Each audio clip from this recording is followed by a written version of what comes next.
Hello, guys. Welcome back to this live streaming. Look, I preferred to do this live streaming today because there were so many things to discuss about, and tomorrow I'm busy doing something else. So I thought, okay, it's better to start talking about this trailer that came out yesterday regarding season 4 part 3 part 1 or let's say yes, part 1 and part 2 are coming, so part 1 of Attack on Titan or Shingeki no Kyojin.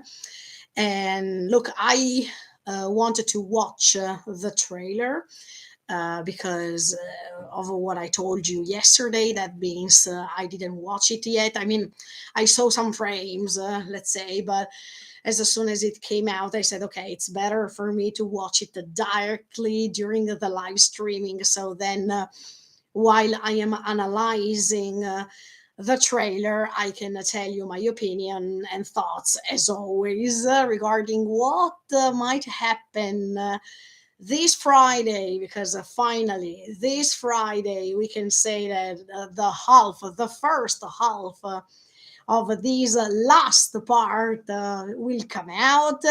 It will last 1 hour, so even that night I will not go to bed because it will last till 1:30 a.m. here in Japan, because it will come out starting from midnight and midnight 25 minutes.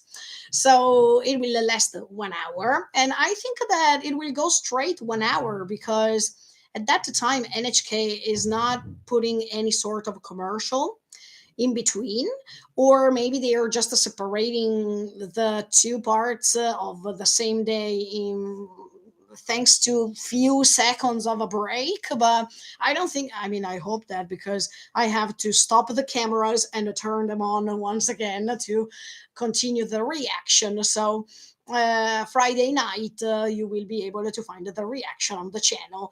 The reason why I will react immediately, and you will see the reaction immediately after, is because I love Shingeki no Kyojin. It's one of my favorite stories, and of course, I have to do this for this story because it's simply a masterpiece. Okay, going back to what I was telling you, now I will start watching the trailer.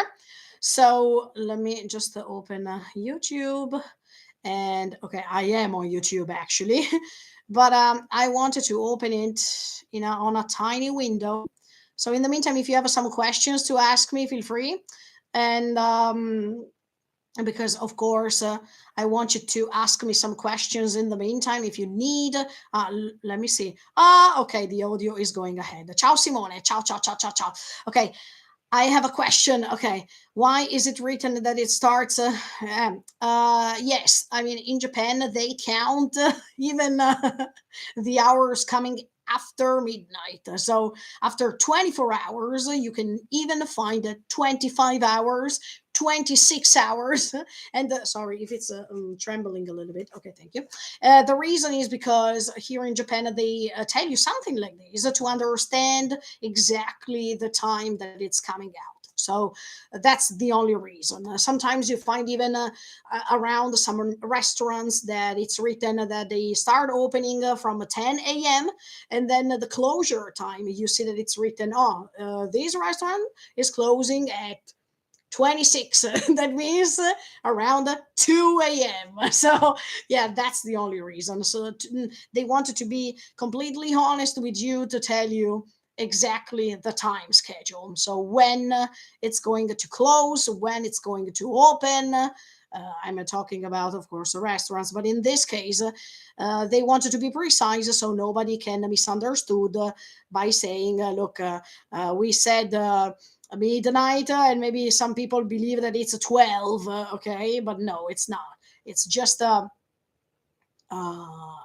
it's just midnight 25 minutes. Okay, I hope that I answered to your question, Simone. Thank you so much for joining us.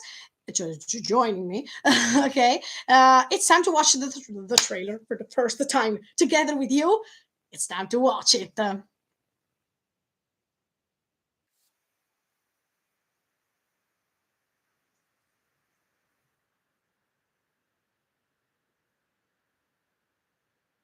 Wow. Now, Bunny Canyon. Thank you. Oh my. He arrived. What?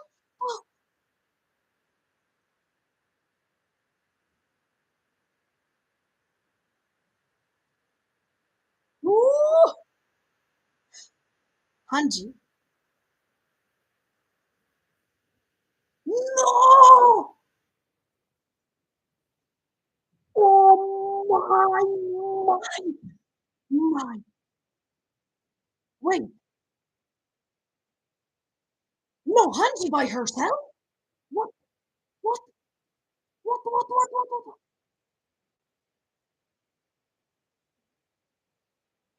Oh,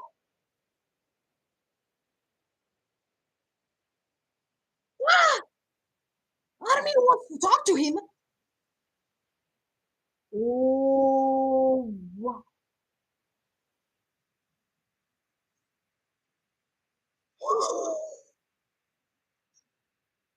Porca boia!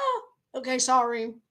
No. Wait. The last face of Eren is my favorite one. The reason why I say this is because, okay, now we start analyze really quick, but oh my, and this is the trailer just for the first part, okay? So what's going to happen in the second part, yo? Unbelievable. Okay, now what I want to do is to decrease the speed as always and try to catch some interesting things from the trailer. Sorry, I can't show you the trailer because, of course, I'm not using OBS right now. I'm just using my webcam, and that's why you can't see anything from the trailer. But what the F is going to happen here? I simply love this trailer, y'all. Wow. But look, at this point, I want to tell you one thing before going ahead. I would like to tell you that this part should have been going at the cinema. I mean, I think that their first intention at this point was to put this at the cinema so everyone could have seen the great result of everything that is happening during this final part. But then maybe they thought, okay, we started on NHK, we started this project on TV, and fortunately, if we keep do something like this, I mean, if we keep going ahead with this method, all the fans of Shingeki no Kyojin in the world are going to watch it in the same time, or more or less the same, because Crunchyroll is going to broadcasting it really fast. So if there was the chance to show it at the cinema, probably Japan would have come the first, and then all the other countries later. So that's why I think that this thing of the cinema was impossible.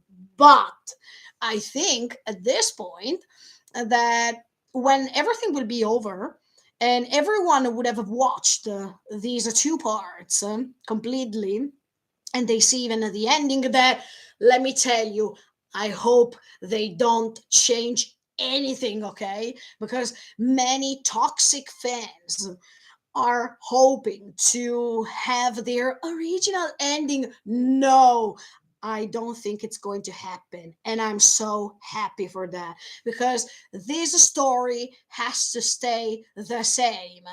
No matter if it's the manga, no matter if it's the anime, we anime only deserve and we have the right to watch the ending of this story as much as it was written in the manga, no matter if we like it or not. I think that the most important thing is to see the real ending of this story. So, Going back with what I was telling you before, I think at this point that they are going to wait until the end of a part two, and maybe, and this is just my idea, okay? I don't want to say that it's possible, but it's just my idea. I hope that they are going to show us this at the cinema too. And if it's possible, I would like that they make the last Shingeki no Kyojin a special event with this thing. I mean, if they ask us to go to the cinema to watch these two parts, and then thanks to this special event, to have the chance to to see the seiyu, I mean, the voice acting for the last time, to tell them goodbye, thank you so much for what you have done for us, etc., etc. And if Isayama 2 is coming, it would be great. But and in my opinion, that day I will not win the tickets. No, I'm joking, but I hope to win. But what I'm saying is that I really believe that it's going to the cinema really soon. They are just waiting. That's why they want to make the quality so great, so they will be able to bring it at to the cinema too. But this trailer was amazing. Oh my! Oh my! I am ready to cry. Yes, because I know that maybe thanks to this trailer, I can confirm that maybe I am right about some things. So now, sorry that if it's trembling, but I have my personal computer that is a little bit up on top of a brick, let's say a brick that is helping me to have the laptop a little bit on top of that. And that's why it's trembling. But anyway, now I'm going to decrease the speed. Yes. And I'm going to check if there are some things that I couldn't catch with my eyes so far. And I'm going to tell you my opinion. First of all, well, the beautiful, okay, I decreased the volume because otherwise you hear, okay.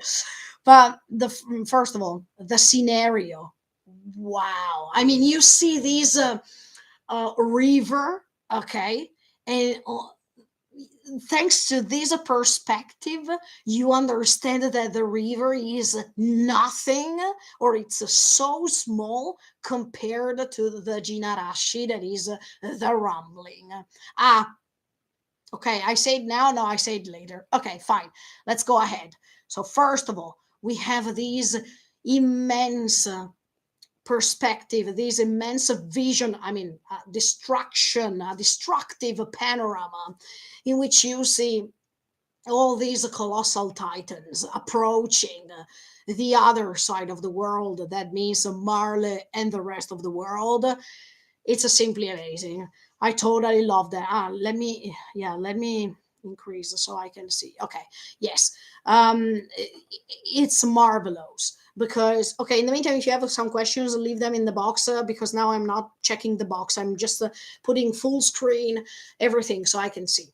But yeah, you see that these colossal titans are enormous, and of course behind there's Eren. I mean the Shubi no Kyojin, but that's amazing. And then there is a sort of a fog that is hiding the colossal titans back, because you just see the front row, right? It's like the usual, the typical scenario of a war, when you just see the front row but you don't see anything behind, or you can just imagine these things behind, but you can't understand what's behind all of them. And then of course the Shubi no Kyojin is appearing, because we remember that the last scene of the previous episode, the last episode of part two, was like, look, all the people were terrorized because they were saying, now he is coming, he is the Shingeki no Kyojin. That's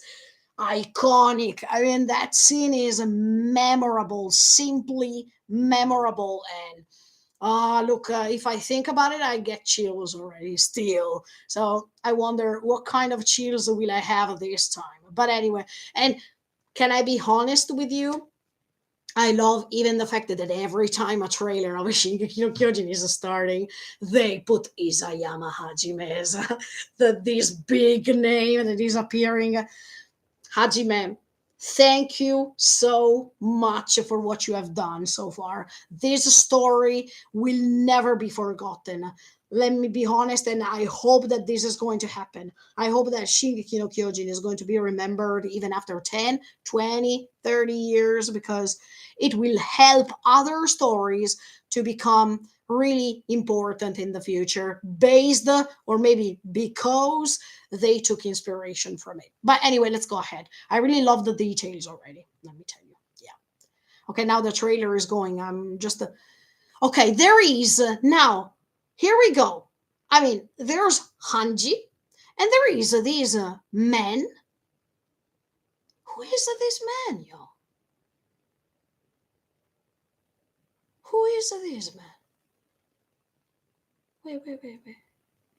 When they were departing with the ship,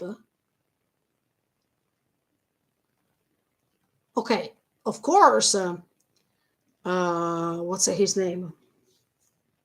Of course, his name, porca miseria, come cavolo si chiama? Magato and Shadis, they died.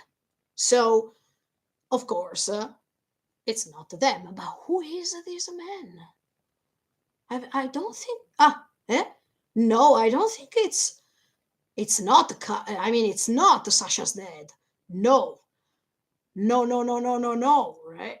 No, I don't think that I have met this man before. Did I? Please tell me in the comments. Have I ever met this man that is together with the Hanji?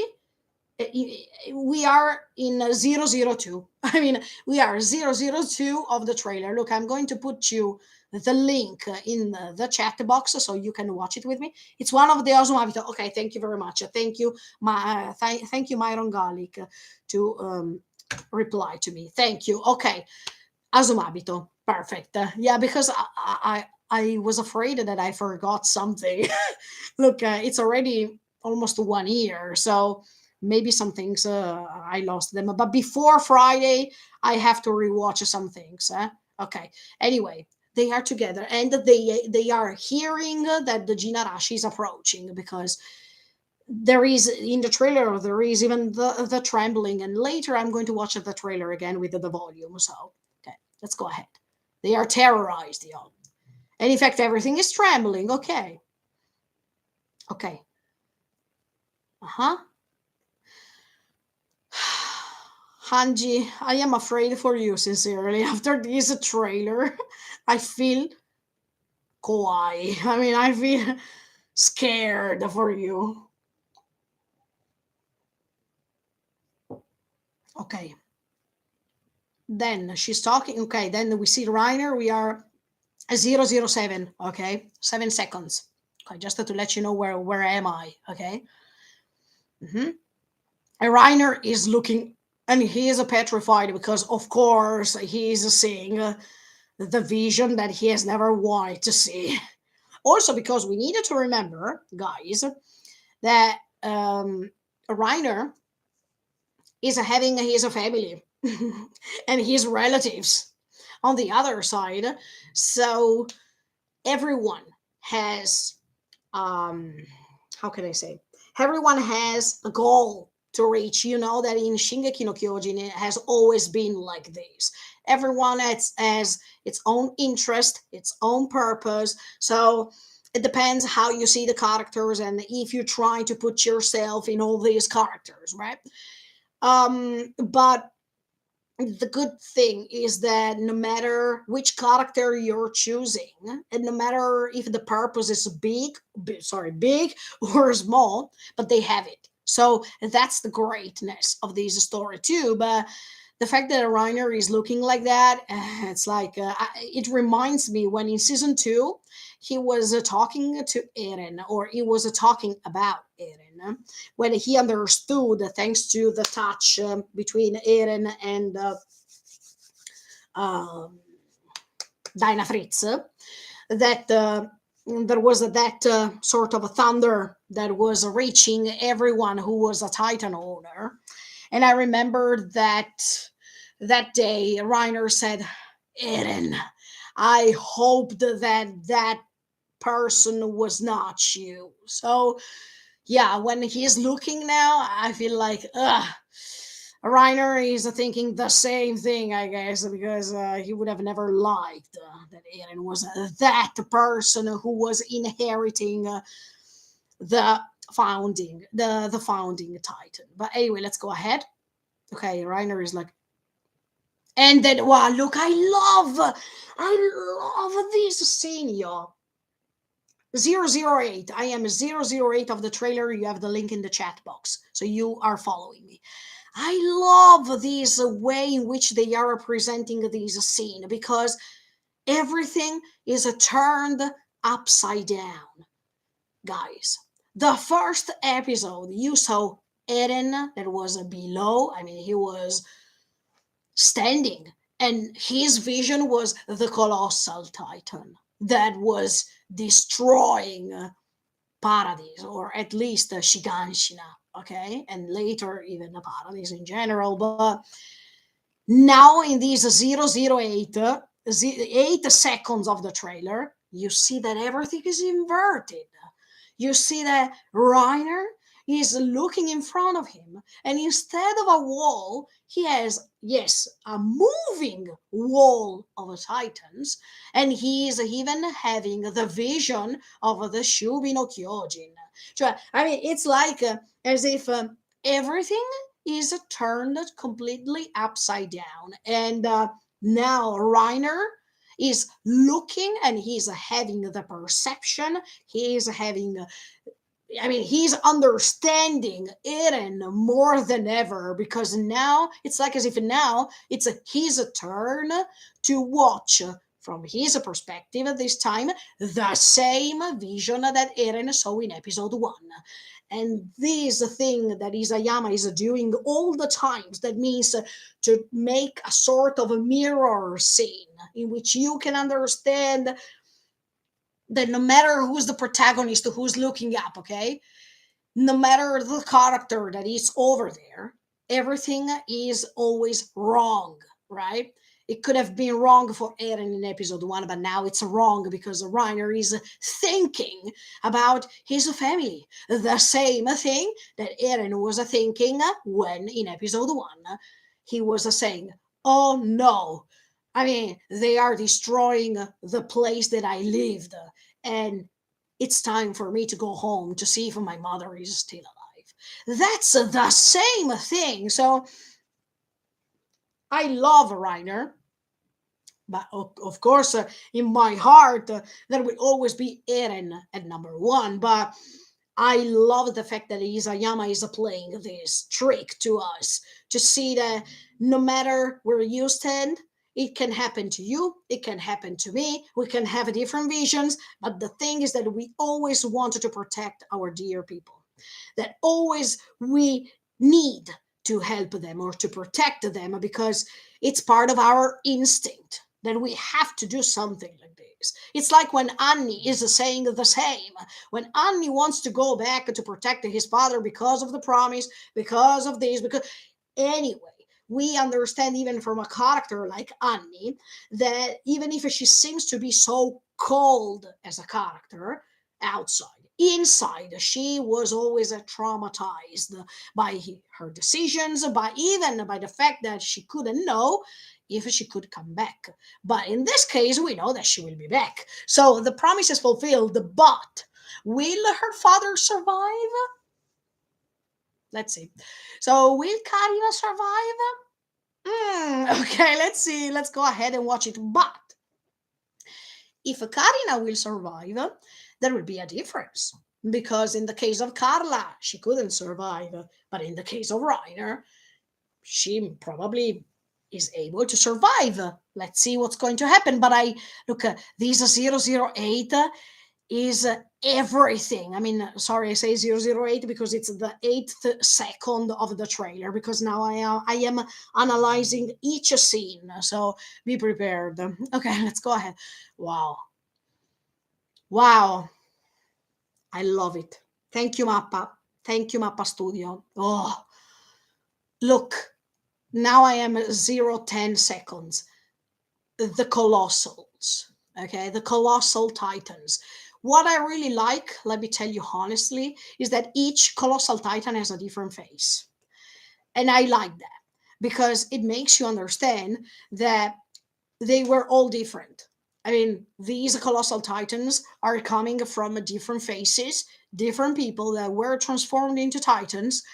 And sincerely, I like this because it makes you understand that before what they are doing, they were different because they were coming from, I mean, they were different people who were transformed into colossal titans who were confined inside of the walls, etc., etc. We all know the story. But now they are also the same because they are marching and they have to follow the instruction of the founding titan who is telling them to march and destroy the world. So I like this contrast between being different and at the same time doing the same thing as if they have a robotic way to march, right? I really like these things because, in my opinion, this is even okay.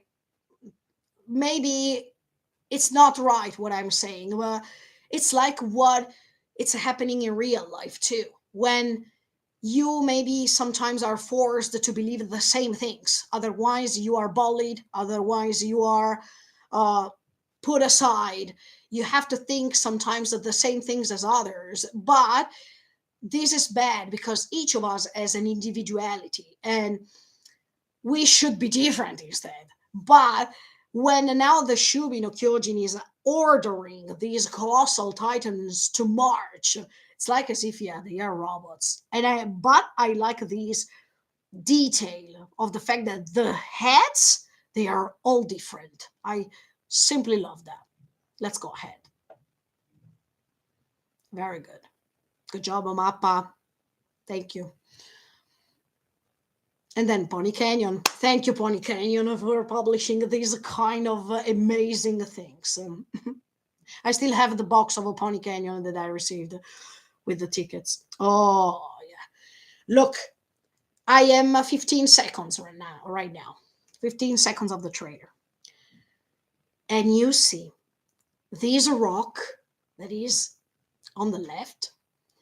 And then you see Eren as a Shubi no Kyojin behind this rock, almost behind.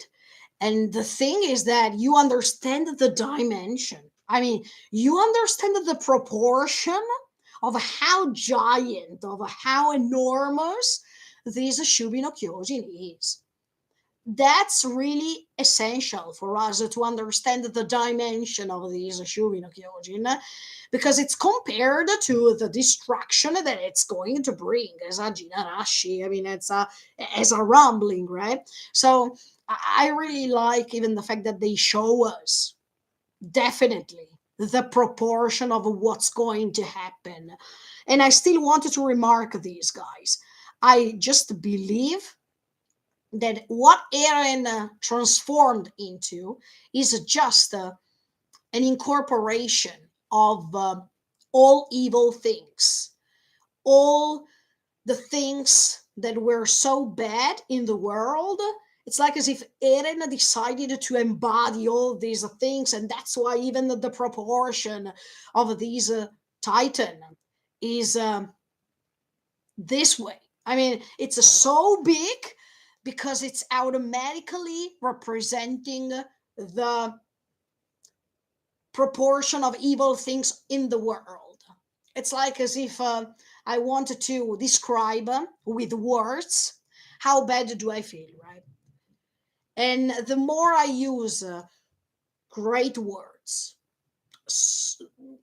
um, words that I can't even narrate because they are so immense.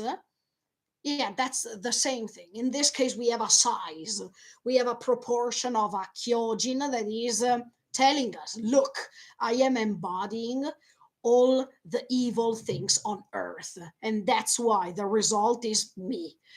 Uh, I mean, it's like as if Eren is possessed by these evil things, you know? But I simply love that. Okay, let me go ahead and let's check the trailer. Wow. Sorry, I'm still 60, 15, 16 seconds.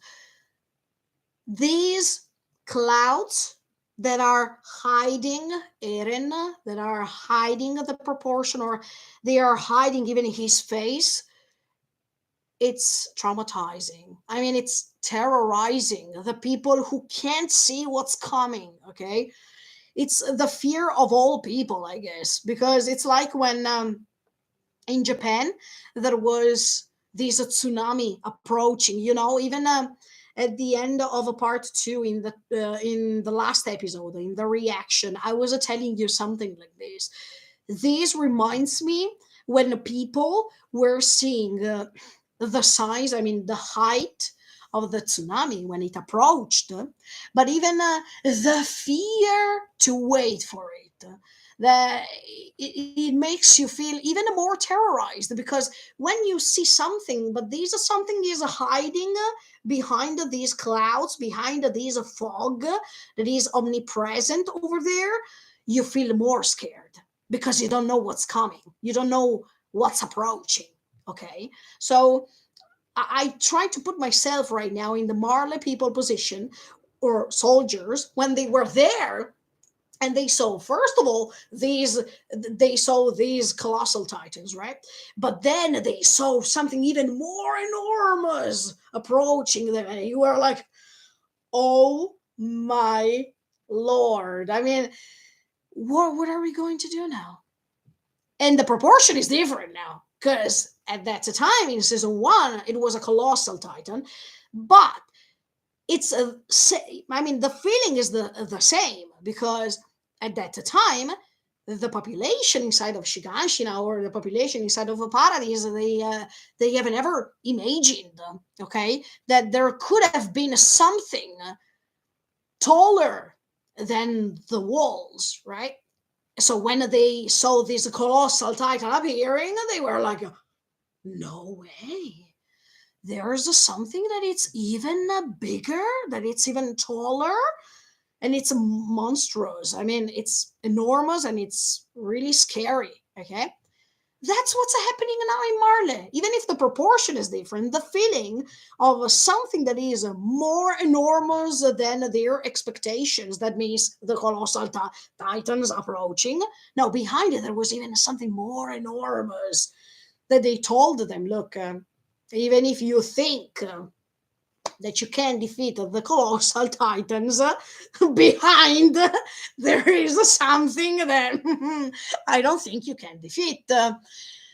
So I like even this thing, let me tell you. Yes, this fog that is hiding what's coming for real. Let's go ahead. I tell you the seconds, so you can check in the chat box. I put the link of the trailer, and you can follow me exactly in the same moments I'm stopping and I'm commenting. Oh, okay. Now I am in 17 seconds. There is the train. That is I think that it's the same train that they used for the Slava Fortress. Maybe the anti-Titan train, is that it? Because on on top, I mean, in the sky, I see some other. I don't think that they are um airplanes. No, but okay, let me go ahead. Yes, that's the train, y'all. Maybe that's the train that they wanted to use, because of course, after there was this huge announcement from Eren, they knew that they all are confronting Eren, and Eren is confronting the world. So no matter if you are from the Slava fortress, or no matter if you are from Marley, or no matter if you are far away from Marley, you are condemned, right? So that was the train that they were using in episode one of season four, when they were against the Gabi, let's say. and Gabi was trying to let this train explode, thanks to the dynamite. Maybe because, um, if they use that train that was supposed to be, it was supposed to carry, sorry, these anti-Titan missile or cannons, whatever. They think, look, if we use these cannons, we can defeat the Titans because they are anti-Titans, maybe. But I have to think about that. That area, it doesn't seem paradise at all. I think that's definitely almost the same place as a Slava Fortress, where they were using that train that was helping them to defeat the Titans, maybe? It's interesting. Okay, they will explain us on Friday. I mean, it will be evident where this train is coming from, but I'm really curious. Of course, it's on the other side of the world because Eren is approaching. So that's not paradise at all. No. And also, these sort of airplanes coming from the sky, I think that, yeah. Okay, let me go ahead. Guys, we are 18 seconds of the trailer. Let me be honest with you.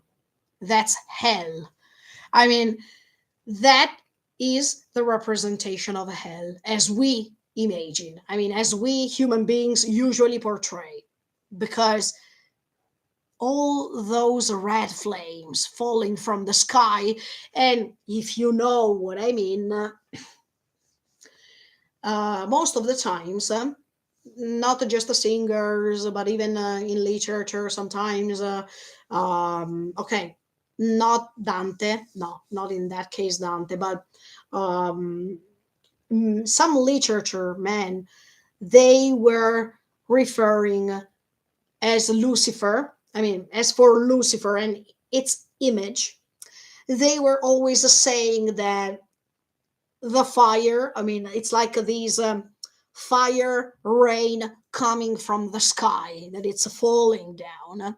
That's it's like this, because in, if you check 18 seconds of the trailer, you have the vision that Lucifer is coming, because you see all these lava, or in anyway, all these fire coming from the sky, and then you have these this vision of this thing that you don't understand where's the head, even if we know where's the head because we see that, we know it already, and where's the end of it. You see this big skeleton, but you, I mean, it's like, you know, mm, when I see here this representation of Eren as a Shubi no Kyojin, and his arms are like this, I mean, I don't know, it's like a puppet. It's like a ventriloque doll. And that's why I've always told you, even in the past, even last year probably, or last year, during the last episodes of a part two, especially after everything that happened with Ymir, I was telling you, look, this seems as if Eren is guided by Ymir. I mean, it's like as if Eren, by saying, give me your power, was also saying, Ymir, you can use me. I mean, you can use my body, you can use what I am to uh, give you the chance to finish what you couldn't finish, to get your revenge, to finish the world if you need, because you incorporated for 2,000 years all the sadness, all the sorrow, all the repentment, all the traumatizing moments to be eaten over and over and over again. So if you use me, you are going to find your best revenge and to finish this world that you don't like, because you don't like that you, unconsciously speaking, have created this Yumi no Tami, not because of your will at this point, but because somebody ate you and they kept eating you. So if you Ymir, use me, Eren, I am ready to sacrifice myself and get all the fault instead of you, but I'm going to help you with this revenge.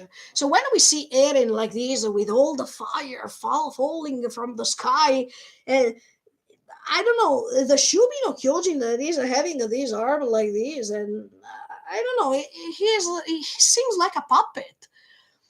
So that's why I'm saying, is Eren the real salute? Is Eren the real enemy of all these, or is he just used by Ymir?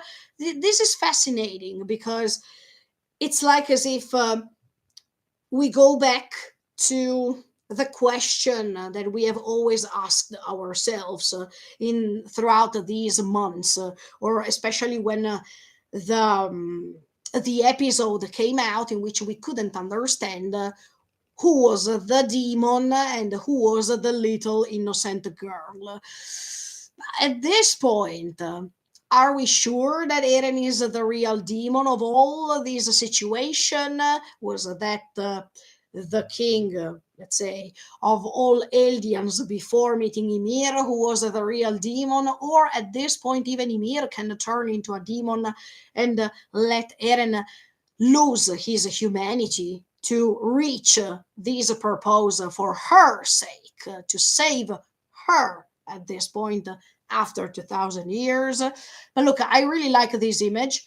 I think it's really iconic and it's really beautiful because this red tone is prevailing, as if this rambling is bringing destruction, of course, and there's nothing else rather this red tone of color that is simply amazing. I like this choice from Mappa that they chose to put this red tone of color because it's even more evident. You feel it more. And this Shubi no Kyojin that is so dark, that is black, that is coming step by step towards this other side of the world is marvelous. I love these.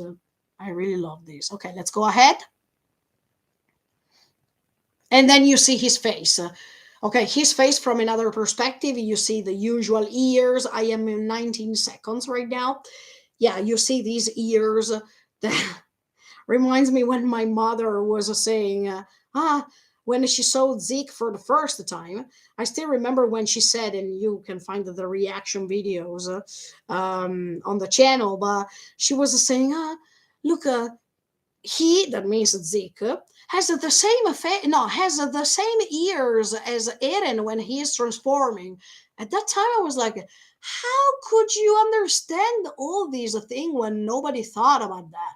Because I also didn't think that there was this similarity thanks to the ears. But later, after she said these things, I was going back and I was checking these particular detail regarding the ears, and she was totally right. Even Grisha was having the same ear structure when they were transforming as the Titans. So I was impressed about that comment. Yeah, definitely. But anyway, I'm still 19 seconds of the trailer, and we see the Shubi no Kyojin with all these black hair. Look, I love these Shubi no Kyojin. I really like that, and I hope that sooner or later they are going to create a T-shirt with this face. Because if they create a T-shirt with the face of the Shubi no Kyojin, I'm going to buy it immediately after. That's awesome. I really like that. Okay, here we see a little bit of a CGI, and I don't know if people complain or not, but I like that vision anyway. Then, of course, we see Eren. We have 21 seconds. We see Eren with open arms. That he's saying, "This is a freedom," and we already explained it last time. But I sincerely, I rewatched that trailer, that little preview in which he's saying, "Courage, Yuda." I mean, this is freedom. His face seemed to be happy. But immediately after, I don't think so. There was something in his face that was telling me that he was not happy at all, especially after he said that. Maybe because is there a mm, uh, is there a way in which present, the past, and the future are all put together, and that's why even Eren, that is really young, can feel the pressure, can feel the amount of sadness that is coming later. We don't know, but I really liked that preview trailer too. Yes, let's go ahead. And then Mapa Studio, thank you. Okay. Yes, look, once again, we are 23 seconds right now, and we see the faces of all these colossal titans that are different. I really like them. They are really scary, especially the one in front of all the others that we see in this scene. One seems to not have even eyes. That is that one that is behind all of them. The other one seems to have the face like as if he is um not, I don't want to say brainwashed, but as if he is not even understanding what he is doing. And the other one, if you think about it, he is having this colossal titan's face, has the same face when Eren kissed the hand of Historia, or even when Grisha saw um, what was happening when there is that important episode of Memories of the Future, when he is using this facial expression too. I really like when they are putting these details as if they want you to remind some specific scenes. It's really awesome. Look at these. Colossal Titan has the same facial expression. For real. Of course, they are marching. Mhm. Okay, so now we see that they are marching. We are on second number 25. The colossal titans are marching and they are destroying everything in front of them. That is the main project of Eren, what he said it already. Kota Yamamoto is back. Very good. I really appreciate his music, and I hope that for this part three, he created a music that is equivalent, that is telling us or is expressing us the fear, but even these epic moments of the battle that are essential. Because if we have a scene, a battle scene with the proper music, it can become a masterpiece. So I hope that he could create a music that is matching perfectly with what we are going to watch. It can be a sad tone, I mean, a sad song even later. Okay, fine. But during the battle scene, I hope that we find a song like Warriors, okay, in which we are dun dun dun dun dun dun dun dun, something that is pumping, because we need this sort of music, especially now that we are at the end of everything, and especially because we are reaching the climax, the moment in which Eren is going to die. Look, it doesn't matter if you know the manga story or not, because Eren is going to die anyway, so it's not a spoiler for me or for you or for everyone. It's not a spoiler because Eren has a time limit as a titan. So no matter what's going to happen at the end of this battle, he is going to die anyway. So let's see how. But as I told you many times, I have my ideas, and later I'm going to repeat them to you. So we are going to discuss about them. Let's go ahead. Anyway, Kota Yamamoto, thank you so much. Okay, this scene, we are second number 27. This is really amazing because you see these people running away, and the colossal titans, I mean, the director put the camera here, so the colossal titans and then the people over there downstairs, they are running away because they know that they will be killed, of course, because the colossal titans are enormous, and when they march, they are super fast, especially because I don't think Eren told them, look, go slowly, it's fine. No, so they are approaching human beings, and we know, or we can imagine even from the preview trailer of last time, that they are going to be killed by the march itself. And wow, once again, I wanted to say this. To me, even if this is something totally different, but to me it reminds me of the tsunami, because even when there was that tsunami, I watched the almost all the videos available on YouTube about that earthquake. So I could see some scenes that they were the same. And even in that case, I saw many people running away desperately while the wave was coming to get to them. And it's scary, but it happened.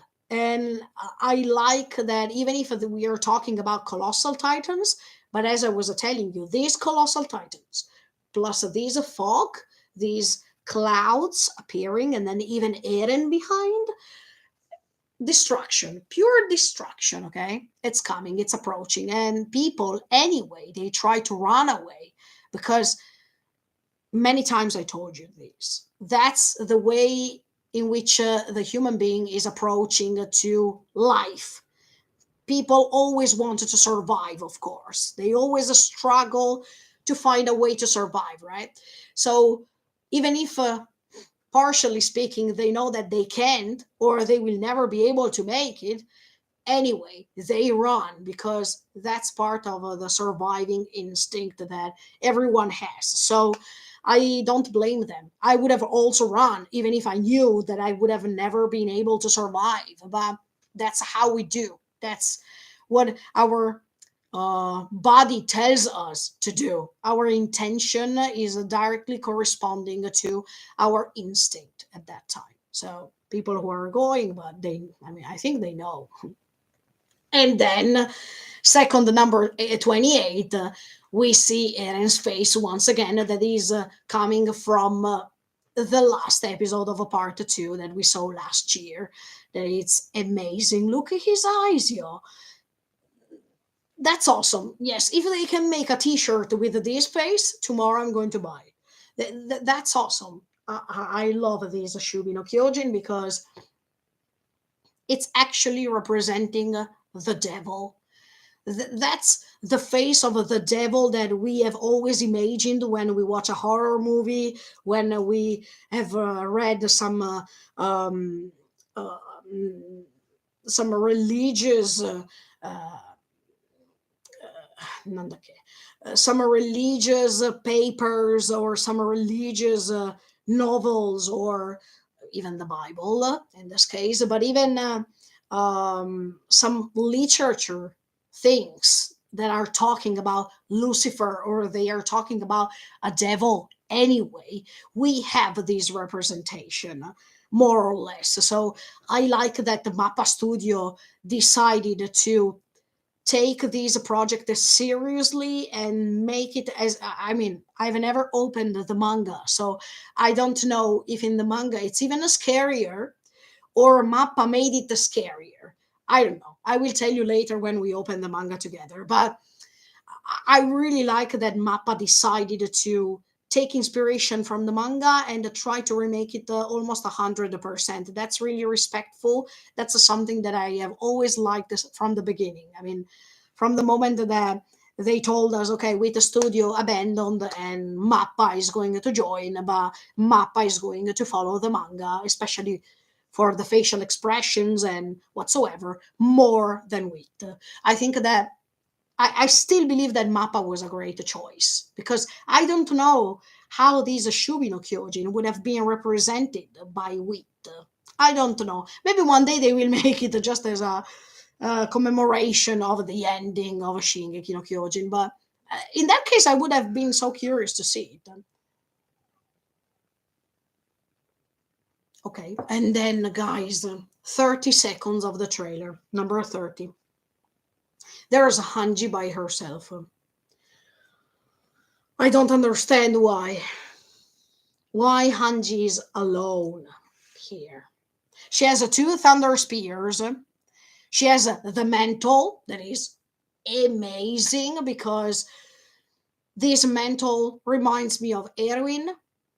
And you know that when we talk about Erwin, we also talk about the iconic scene of the suicide attack. Please don't tell me that she's going by herself and she's going to die, because I am not ready to see this. I mean, I'm not ready to watch Hanji's death, because Hanji was, first of all, Hanji has always been one of my favorite characters. But second of all, I don't want to imagine, I don't want to think that Hanji is going to lose her life like that. No way. And why is she alone? I mean, where are all the others? Is that maybe because uh, she said to them, "Look, I'm going, and you should stay here"? But that's irresponsible, because she will never be able to make it by herself. So, are they agreeing with this idea of a Hanji, or they dislike this idea and they don't want to go towards the colossal titans directly, but they prefer another strategy? Or, as much as it was when there was the suicide attack of Erwin, Erwin was going ahead in front, but we know that Levi was coming from the other side. And by coming from the other side, Erwin was just helping the mission to succeed. It could be at this point. I mean, if a Hanji is going and she's saying, "Look, guys, I decided that I'm going to sacrifice myself as much as Erwin did, because we are the Chosa Hedan, and of course, the Chosa Hedan is going to sacrifice where when there's the chance, or when there's the need of the mission to succeed. I am going, and all of you guys have to find a way, a strategical way." And that's why Armin is there, and that's why Armin was better to survive in this case. Maybe Armin has a plan in his mind that is already what I told you previously, but I will repeat it to you later. And maybe that's why she is sacrificing herself for the sake of the mission, so all the others in the meantime are going to attack Eren from behind, or to attack these colossal titans differently behind their backs. I don't know, but don't tell me that she's going by herself without asking anybody's help, or going against the ideas of others. Please, that's not a Hanji. So, I mean, the Hanji that I know is the strategical Hanji, the Hanji who always wants to have the mission succeeded, the Hanji who is ready to have a creative idea, yeah, as I told you, a strategical way to defeat the enemy. So I can't imagine that she's going by herself without the help, or without the others approving this thing that she is going to do. Come on. Is she going to be a new Erwin? Oh no, please. I don't want to see her dying. No. No, okay, of course, in the messages in the chat box, don't put spoilers, because I don't want to know. Um, but no, don't tell me she's going to die. No, she doesn't deserve that. Oh my. If I have to say it in Italian, porca miseria, no, cavolo. Okay, let's go ahead. No, no. See, they are even showing her. Okay, I'm still 30 seconds, but they are showing even her face. And her face even if she has just one eye, okay, but it's the typical eye of a person who's ready to go and die or to ready to go and fight no matter what. No, Hanji, please, I wanted to say ti prego in Italian, but no, no, no, no, please don't do that. Or if you do that, is it because you agreed with others? Is it because it's a plan B? Oh, no, no, no, no. Okay, let's go. Go ahead. And then in second number, now I'm telling you because I'm going so slowly right now. Oh my. And then we go back to the tree, okay? And this is another iconic scene.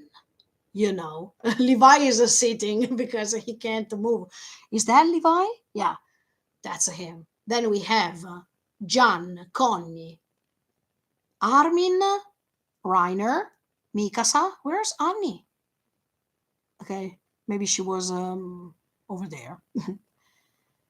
And in front of them, okay, second 35. This scene is amazing. I really like it because we have the friends of Eren, those who were supposed to be the friends of Eren, plus even Reiner and Annie, in this case. Is that Peak? No, I thought that that was Gabi. I think that's Peak. Wait. Where's Gabi and Falco? Where are Gabi and the Falco? Where are they? Wait. At the end of part 2, Falco was not with them.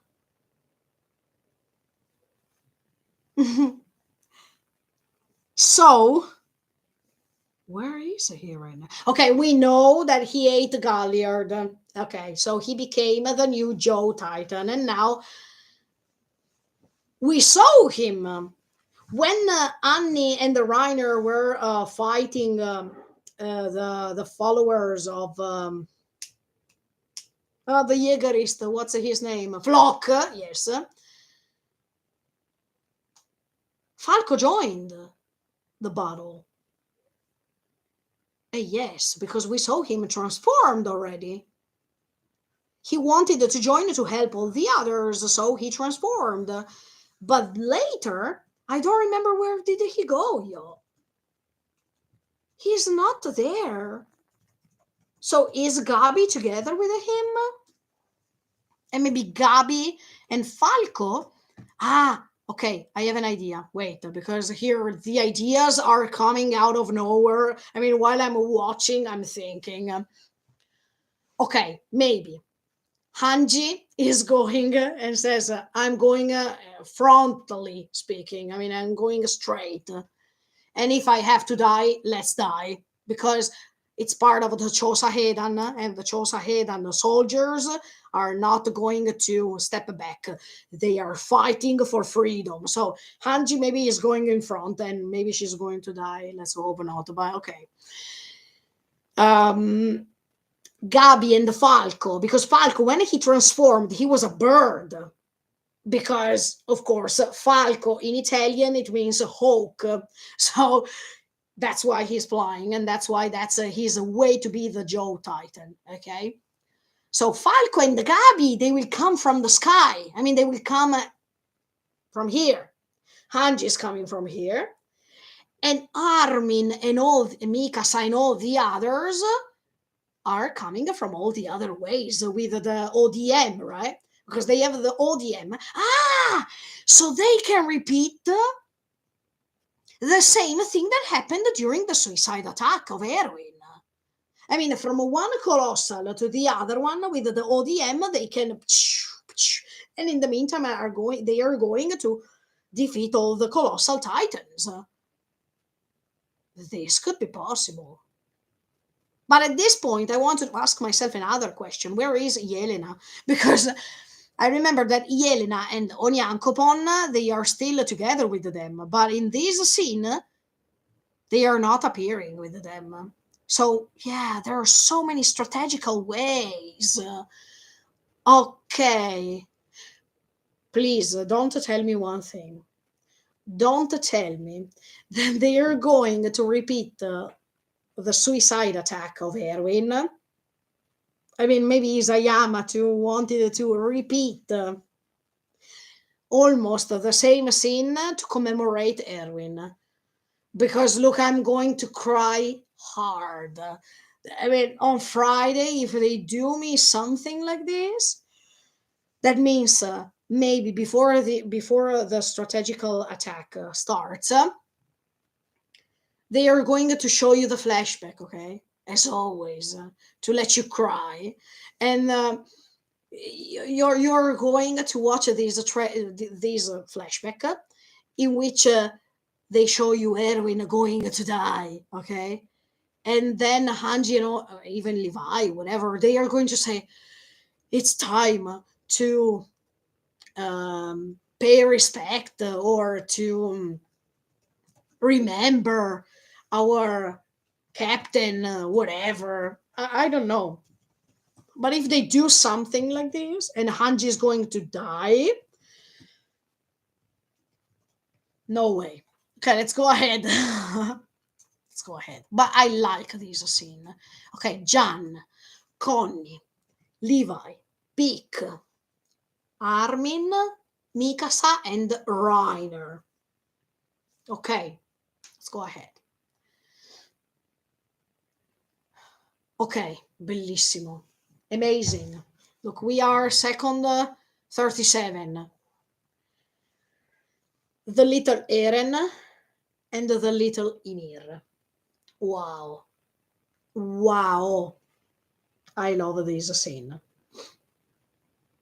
But why there is the little Eren?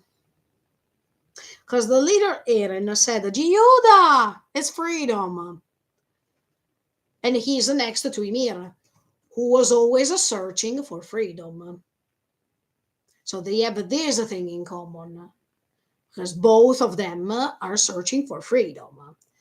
In the case of Eren, he's searching for freedom because he can't wait, let's say, to die, so he will be able to be free after all of the scenes that he incorporated, plus the fact that thanks to his death, probably we have the way to stop these Yumiro no Tami, to stop this slavery of the population of Ymir. And it's a sort of a freedom.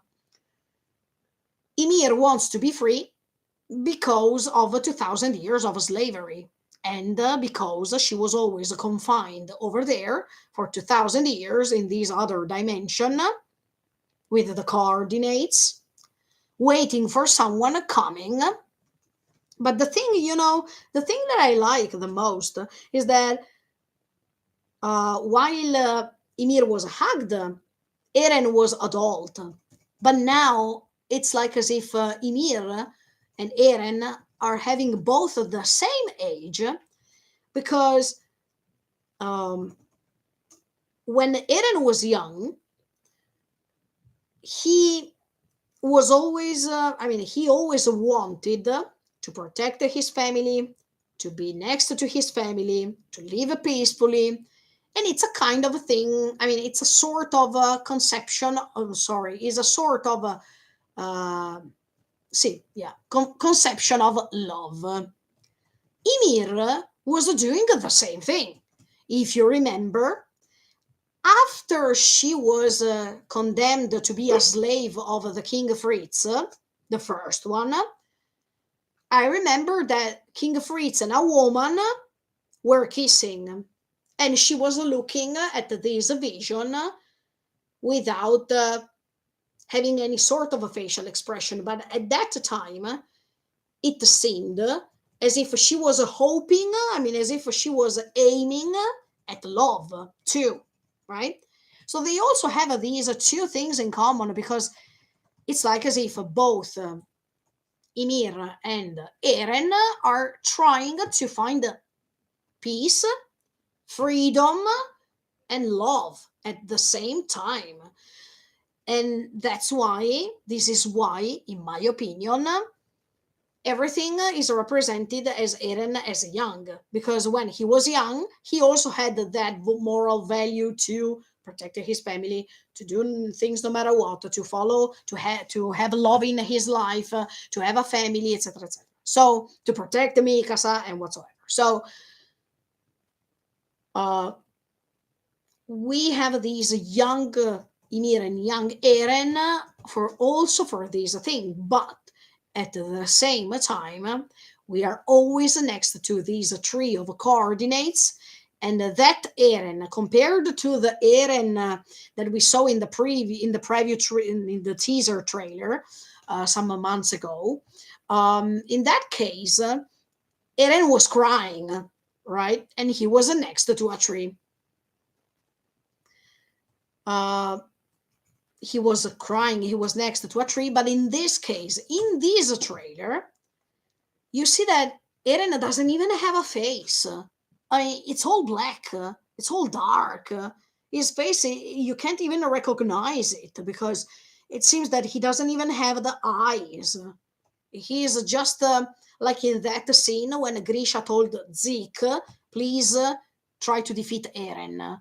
And you couldn't see Eren's eyes. They were so black that you couldn't even see his facial expression of anger, of course. But are they telling us that Eren is angry right now by not showing us his? Sorry that I move a little bit. Okay.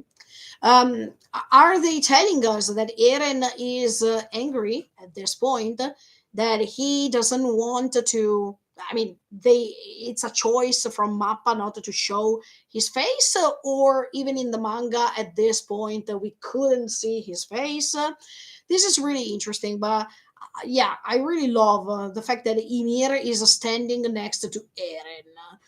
Really, because it also reminds me when when Ymir made the pact with this devil, and if Eren can be the representation of the devil tempting her to join him, that's really innocent from her perspective, but it's really, really amazing as a contrast. As if this young, innocent boy had the same values as this little girl, or both of these two kids. Ah, okay, no, I have another vision. Sorry. They are both, they are both two kids. And these two kids were used by others. They lost something because both Ymir lost her humanity, but she also lost her village. And it's more or less what's happening to Eren. Eren lost his mother, his father, he lost his friends. So we are talking about losing things, but we are also talking about um, the loneliness that they felt throughout the time, because the more things were going ahead, the more they felt lonely because they couldn't share what they were thinking to others. So these two characters are having the same path. I mean, not the same path, but the same feelings put in different paths. And that's why one can understand the other one and vice versa. But when there is lots of solitude, when there is lots of sadness, if you compress this sadness, it's becoming even more evil than before. And if you put together two sad people who experienced this sadness, or this way to be abandoned, or the way to be used by others, etc., etc., etc., the proportion, the result of everything, it's going to be even more, even bigger than before. And that's why I was thinking the Shubi no Kyojin is the embodiment of all dirty things, of all evil things for 2,000 years based on the suffering of Ymir, and that's why the proportion is enormous. Or are we also talking about the mixture between Ymir's feelings for 2,000 years and Eren's feelings for the years he spent, and for all the things that he embodied that it's like a symbolism of all of these dirty things that he is trying to embody, thanks to the help of Ymir, who's granting him this huge power. Anyway, it's amazing to see these two kids with no eyes, angry, and the fact that they are confronting. Yes, another thing that I like, guys, is that they are confronting Mikasa, Armin, Reiner. I mean, all these people who are supposed to be Eren's friends, or except for Reiner, because for Eren, Reiner will always be a traitor. There's no need to say the contrary. So, but yes, Mikasa, Armin, Jan, Connie, who are there trying to listen to what these two kids are telling them. This vision of a distance that is also really important, because these two kids, Ymir and Eren, in the trailer, they are distant, as if there's no way that they can find a compromise, or they can find a way to reach them. They are too far, and as much as their own thoughts are totally distant, because one, I mean, the two, Ymir and Eren, are thinking one thing, and all the others on the other side are thinking another thing, and they can't agree with what Eren is doing. So there's no way that these people, or this vision, is going to have a happy ending at all. And it's really sad. Yes. So we have anger, revenge, everything, versus possibility to find a dialogue, possibility to find a peace in a certain way, disagreement towards Eren and all his ideas, recent ideas. So as you can see, that's really sad. And I like these. I like this contrast. That's awesome. Okay, let's go ahead.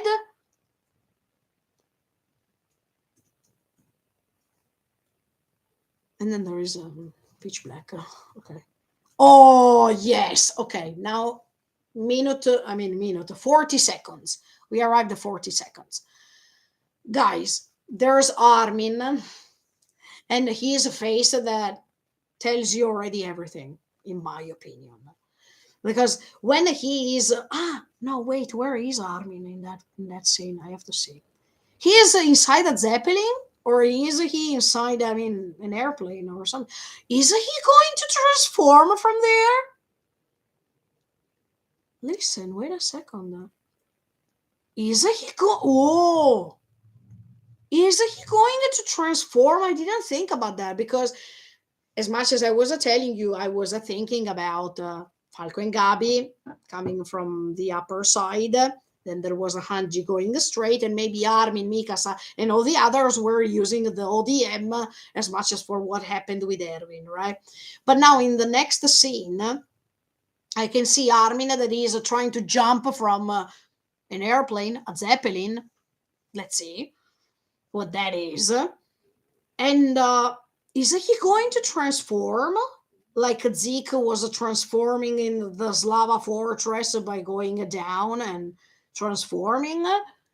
The other thing that I noticed is his facial expression, because when he's almost trying to launch himself from that place, he seems to be really sad, as if as if he is saying, "Oh, I couldn't imagine that this story was ending like this, when I or all the others are going to go against our dear friend that was supposed to be our comrade, that was supposed to be our dear friends, that was supposed to reach a better ending together with us. Now we are going against him." And that's why at the beginning, these sad face on Army, I mean, these sad eyes on Armin's face are terrible, because it's like when he helped Eren to come inside of the Zeppelin at the beginning of a part 4. He was looking at him and he was discouraged, but at the same time, he was really strict with him. Armin was always helping Eren throughout these seasons. He was always suggesting Eren how to behave, how to release his power, how to wake up and think, how to remember his promises.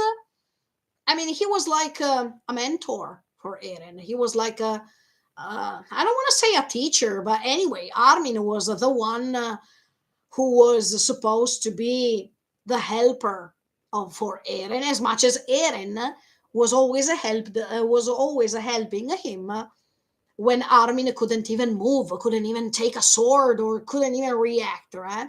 There was this exchange of help that was simply amazing between the two, and to see Armin with this face when he knows that once he will go down from these maybe airplane, zeppelin, I don't know, but anyway, no, no, because they have that little airplane. Wait, they have that airplane they wanted to test. You know, when the Azumabito told them, "Look, we are ready to use these." Okay, it's not an airplane. It's how do you call it? I don't remember right now. But anyway, you understood what I mean. Maybe he's launching from there. But anyway, it doesn't matter where he's launching himself from. The most important thing is his face. And to me, his face right now was saying, "Oh, look, oh, sorry, it's trembling. Sorry. Look, from now on, we decided what to do. So no matter if we are sad, no matter if we will probably feel sad even after, let's go and fight." In fact, immediately after, his face is changing. And from a sad face, it's turning into, okay, let's attack. We decided what to do, and let's be strong and go ahead. I really like Armin. I think I still believe that Armin is going to talk to Eren, even if it's for the last time. But he has to confront Eren, also to have a peace inside his soul, because even Armin has a time limit, you know. But before he dies, I think that he really needs to know if Eren changed for real, if there's still a little piece of the Eren he knows inside his heart. I mean, I don't think that this time he is doing this confrontation with Eren for the sake of Eren. He is doing this dialogue in the case it's going to happen. I'm just guessing. But if Armin has the chance to talk to Eren for the last time before dying, he will do this for his sake this time. I mean, for Armin's sake, because before he dies, before Armin dies, he needs to know that that Eren that he knows was still there. That it was not just his imagination. That he knew Eren for real, and it was not a mistake to think that Eren was doing what he was doing for a certain purpose. That okay, it could be a disagreement with what they were doing or not, it doesn't matter, but he knew probably that there is also a side of Eren that it's still there, that only Armin can reach, and it will be just a confirmation. He needs that confirmation before the end. So I really hope that this moment is happening, and I can't wait to see if this is happening. I can't wait for the dialogue. I can't wait to see what Eren is going to tell him. If he is going to be rude as much as before when he confronted him the last time at that table session in which they were punching each other, or finally before leaving, before knowing that he's going to die because of them, he's going to say, "Look, even if I did what I did. I love you so much." Look, I just by thinking, I'm going to cry. I really hope that Eren is going to reveal his real feelings before dying, please. Or at least that he's going to say, Mikasa, that the time that I told you that I hate you the most, it was all fake, because you know what I mean, or something like that. It would be awesome. Can't wait. Can't wait. Let's go ahead. And see that they use the ODM, y'all. Second 41. They are using the ODM, but they are using it between one building and the other one. No. So in this case, I was wrong when I was saying that thing of the Colossals. No. Okay, sorry. Let's go ahead. But that's a Hanji, you know? This is Hanji, right? Yes, but why she's by herself? Don't tell me she's going to die. She's going by herself, y'all. And she's going towards the Colossals.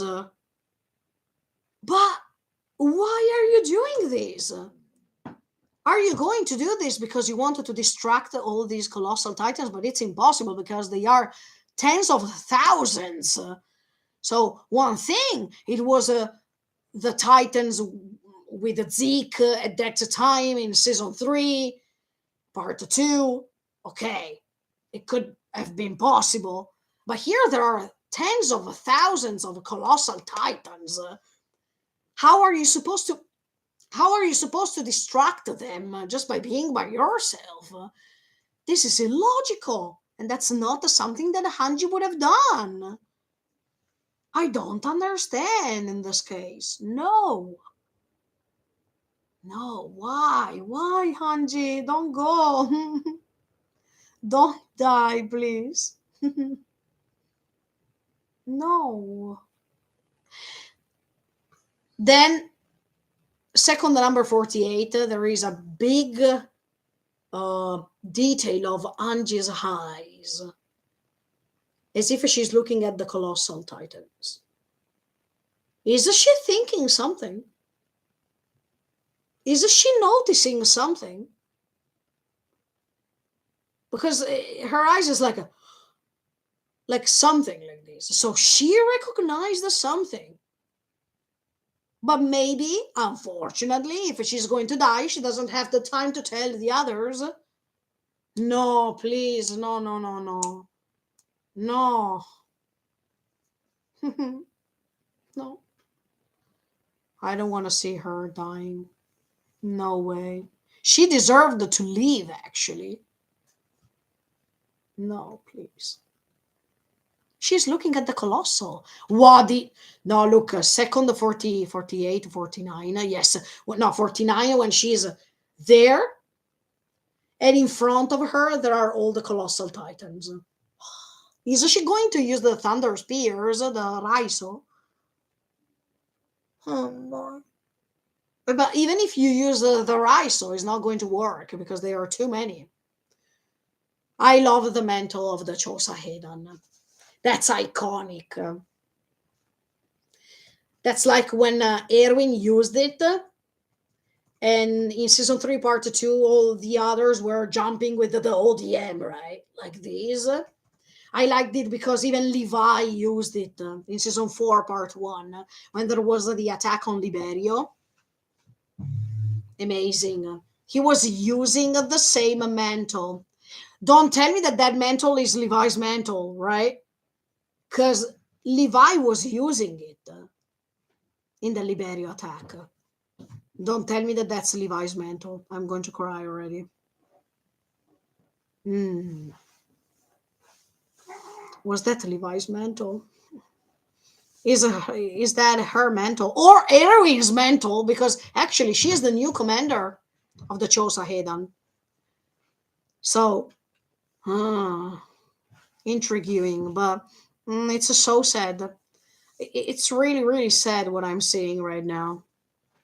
I have a bad feeling, as always. Let's go ahead. Ma sì! Second 50, there's Levi, yo. And he's looking down, yo. He's sending a Hanji? He can't. He's not the commander.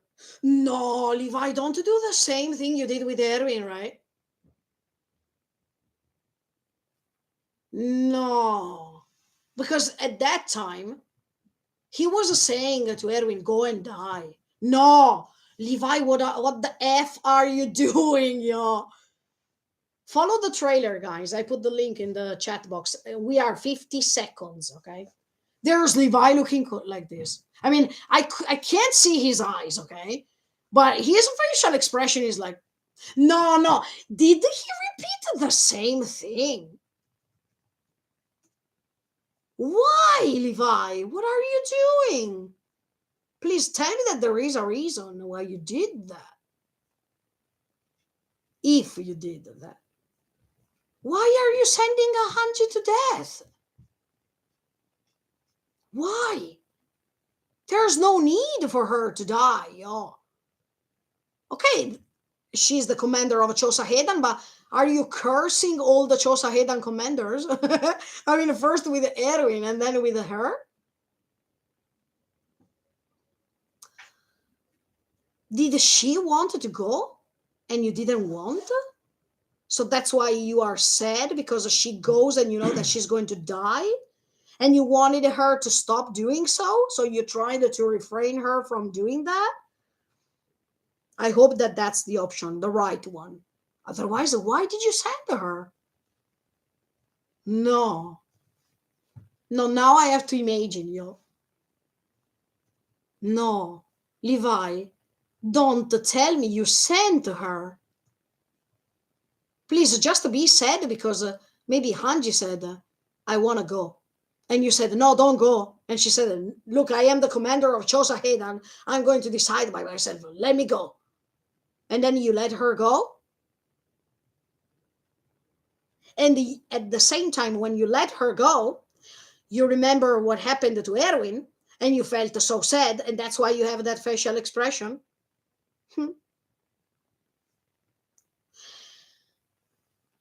Maybe Hanji wants to go because you can't move, right? So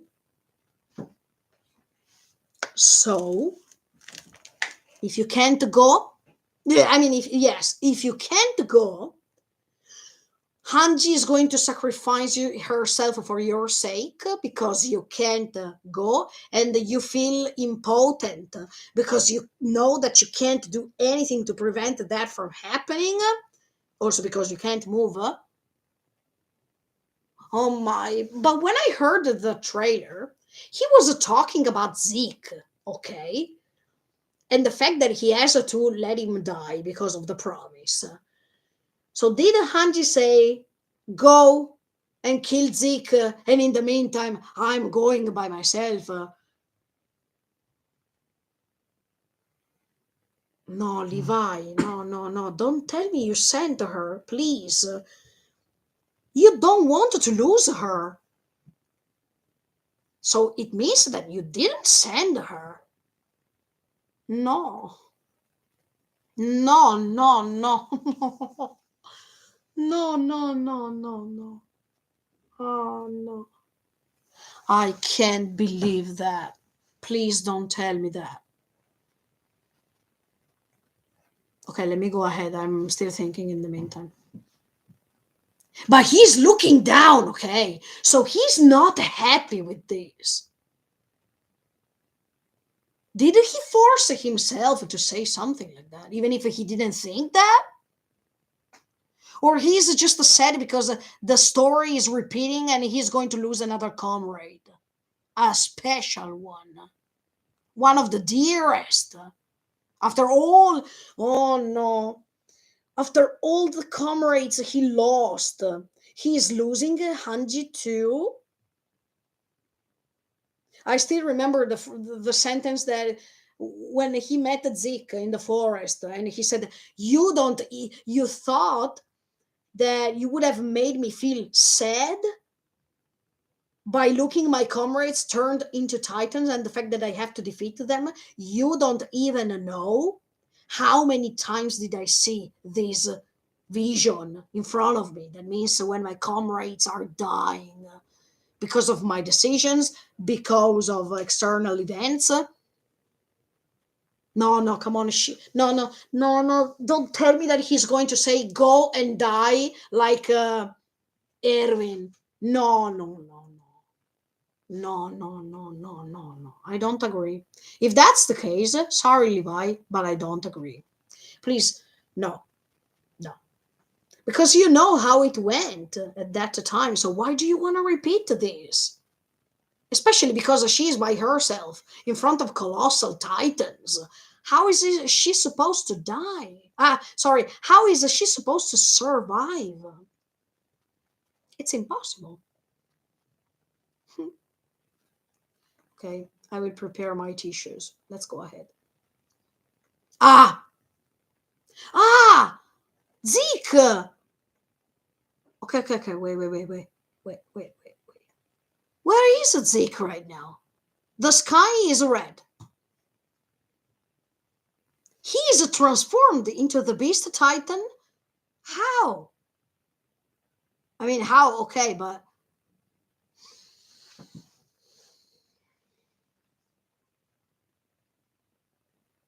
when Eren transformed, I mean, when there was that moment in which Eren transformed into the Shubi no Kyojin, at a certain point, there was a Zeke's face, and some white, I mean, some white,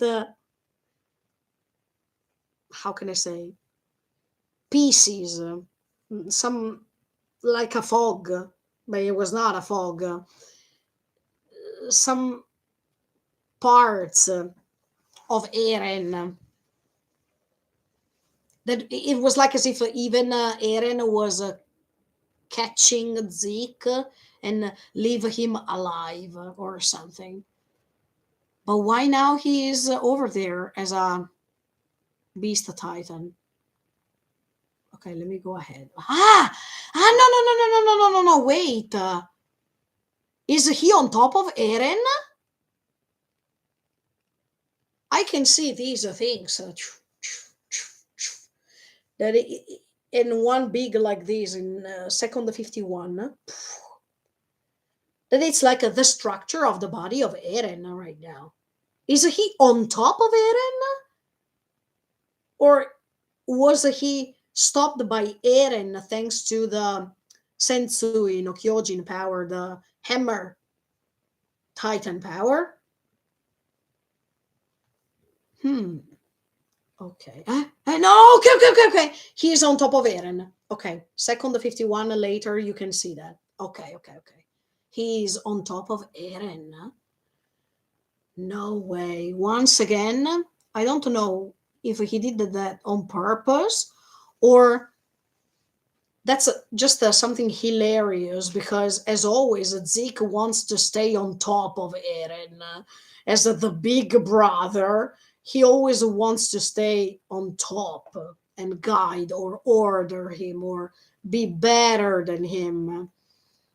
Or just saying, I am the big brother. So now that I'm here, I'm going to save you or to be more the big one.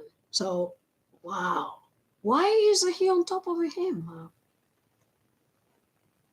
Whoa, he's launching the rocks from there. One more time, sorry. Yes. No F way. He's launching the stones. To whom?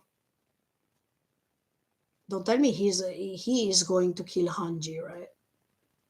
No.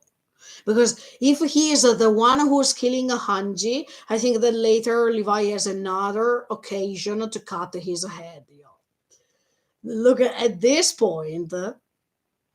He is going, of course, he, in my opinion, even without a Hanji's sacrifice, he is going to cut Zeke's head because if Levi makes a promise, he's going to fulfill it, okay? But Why is he throwing the rocks? And to whom? And then these Beast Titans face is amazing. Let me tell you, Mappa Studio, good job, because I really like it, and it's pretty demonic. And in this trailer, you see this face of Zeke that is pretty demonic. Look, let me tell you one more time the seconds. 51 second, almost a 52. And at the beginning of the trailer, you saw the Eren's face as a Shubino Kyojin. So once again, these brothers that are going to be part of the last part of this story. Wow, very good. Nice choice for the trailer to put first one, the Shubino Kyojin, I mean Eren's transformation, as we all know that. And now in the second 51, they put Zeke's face in front.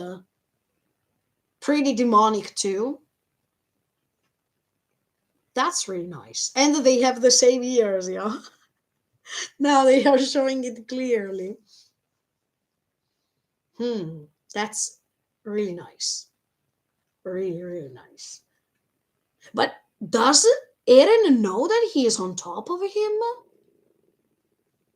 Does he know that? Or he doesn't know that? Because I can't imagine Eren agreeing with this. No, also because Zeke wanted Ymir's power. He wanted to control Ymir, and it was going against Eren. So I don't think that Eren agrees with this. No way. Okay, but this is interesting. He's throwing rocks. Let's go ahead. I like these background with these fire. These flames are creating the atmosphere of the terror, the war, the losing of humanity, the way in which people are ready to do everything to prevail. And no matter if this is destruction or not, they keep going ahead. This is amazing. How Mappa represented this feeling, this atmosphere, or the mood of the story is simply awesome. Let's go ahead. No, wait. Now, second 53, okay? There's Levi. No, because here in this case, Levi is telling them that he wants to kill Zeke. Okay. That's why Hanji is still there. Okay. Let's go ahead. He is using the ODM, no, the sword, right? Second 54. He is using the sword. So he's going to cut his head with the sword. But how is he supposed to launch himself if he doesn't have the use of the legs? I was wondering what's going to happen. Okay, he can use the ODM and it's fine. But I think that even if you use the ODM, then you need the legs to move from one building to the other one, for example. So you need a stability. You need to use your legs somehow. So how is it possible that Levi is going to cut Zeke's head by using the ODM and by not being able to use his legs? This will be interesting. I want to see that. Okay, let's go. Wow, and he also doesn't have the fingers. Wow, Levi. I mean, how do we do that?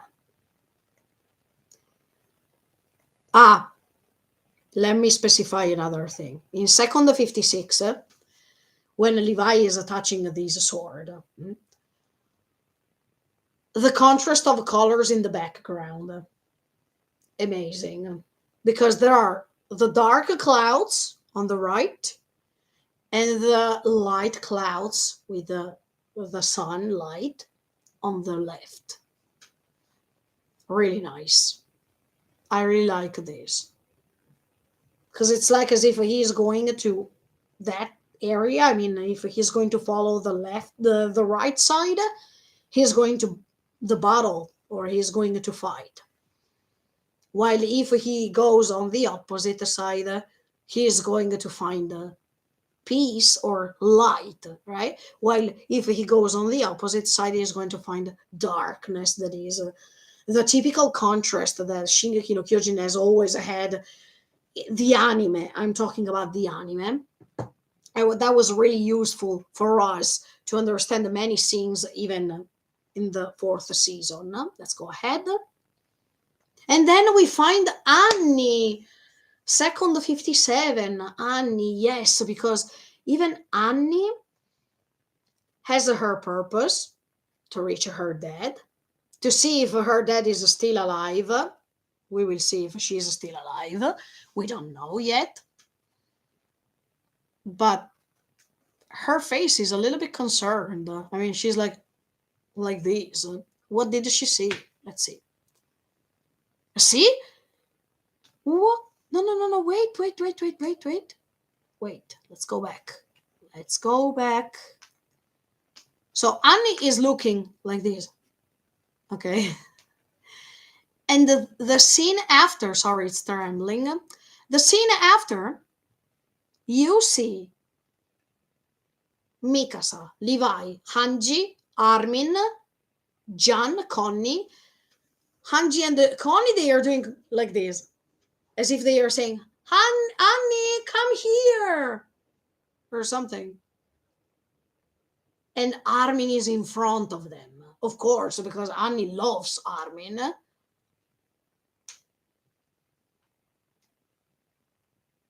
But Connie and Hanji, that they are doing like this, it's like as if they are considering her as a friend, not just as a comrade with a more or less the same mission that is to stop Eren. And Armin that is in front of everyone. Oh my.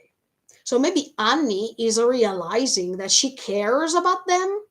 This happened already to Reiner and to other characters too, like Gabi too, because there was that sort of a disillusion, or anyway, this way to listen to their feelings more than their logical thoughts.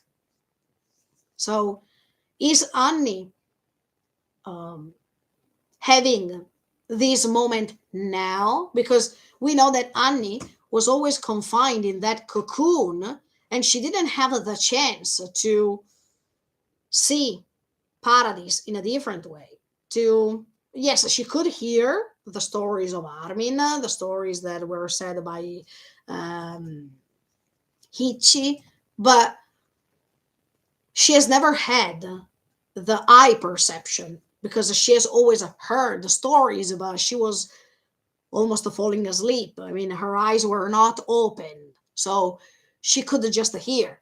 But now she has the possibility to face these things, even thanks to her eyes, and to figure something out. I mean, to explain herself what she's seeing thanks to feelings. So is that the moment in which Annie is realizing that she belongs to them, especially to Armin, of course, but she belongs to this group of people that were supposed to be enemies, but then she is realizing that they had many things in common and they could find the same destiny at the end of the day, and she is not to be reluctant anymore towards them, especially because look at this scene in which Armin is turning like that. It's like the Armin is my prince. So great. He's in the middle. Or maybe Armin was asking her something to join them or to join him. Or maybe Armin told her that she's essential too. I don't know. But this is interesting. Okay, let's go ahead.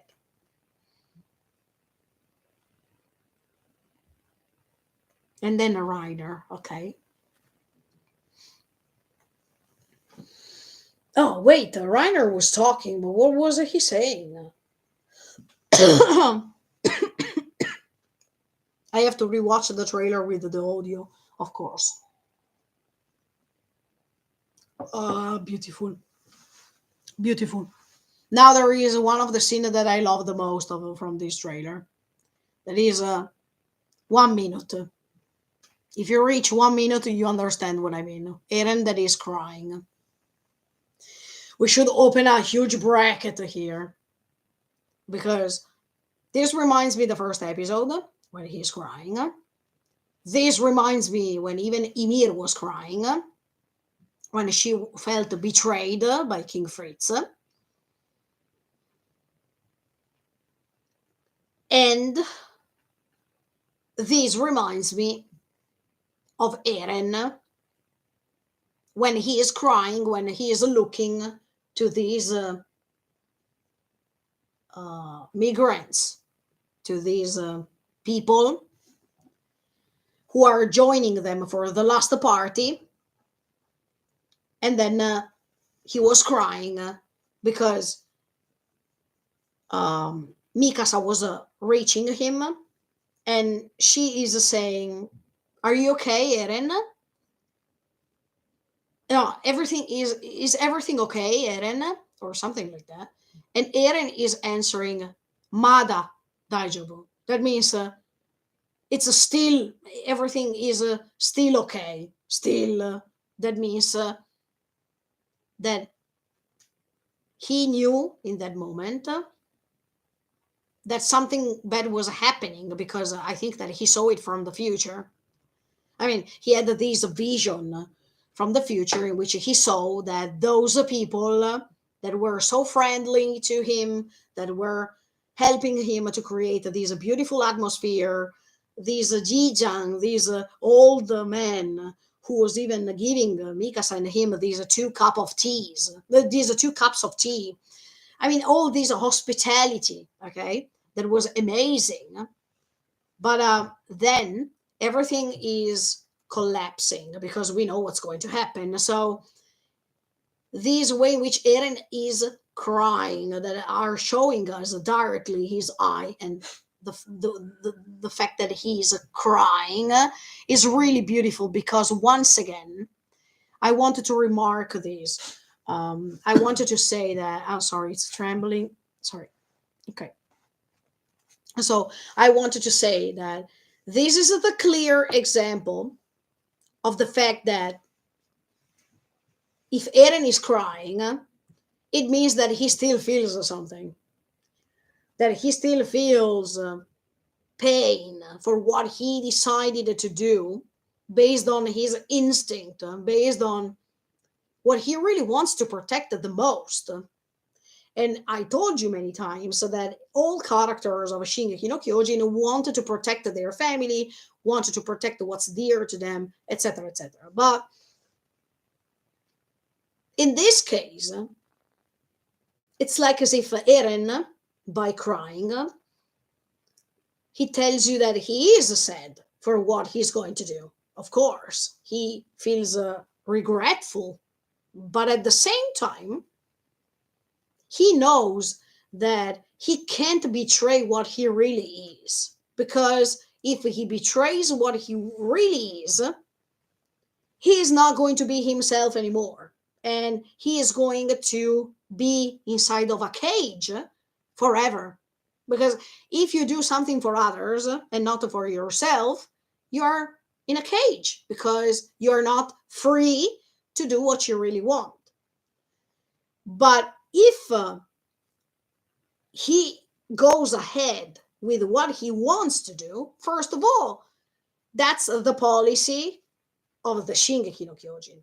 To go ahead no matter what, no matter what I'm losing, let's go ahead.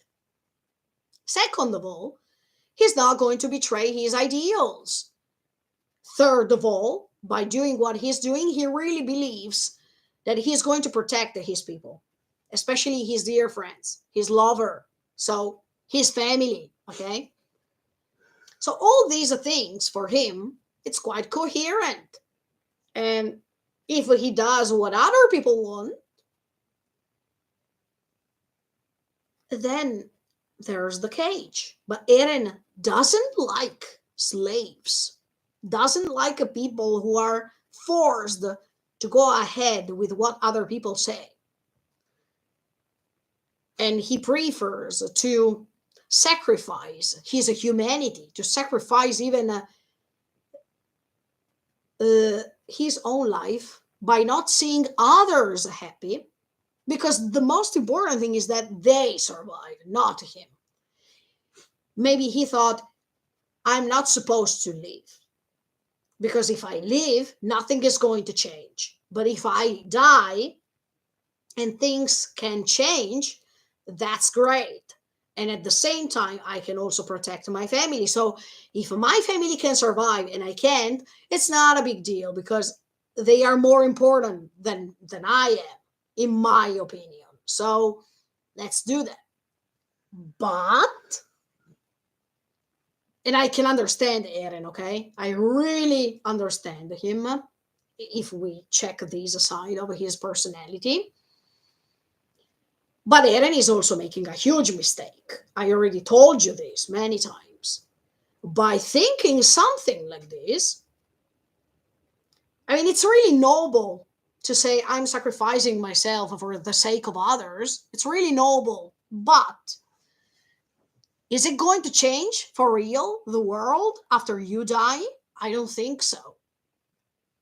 I don't think it's going to change anything, because no matter if you reduce the number of the population of the earth, I mean, of the world, that's it's not going to change, because human beings are still on earth.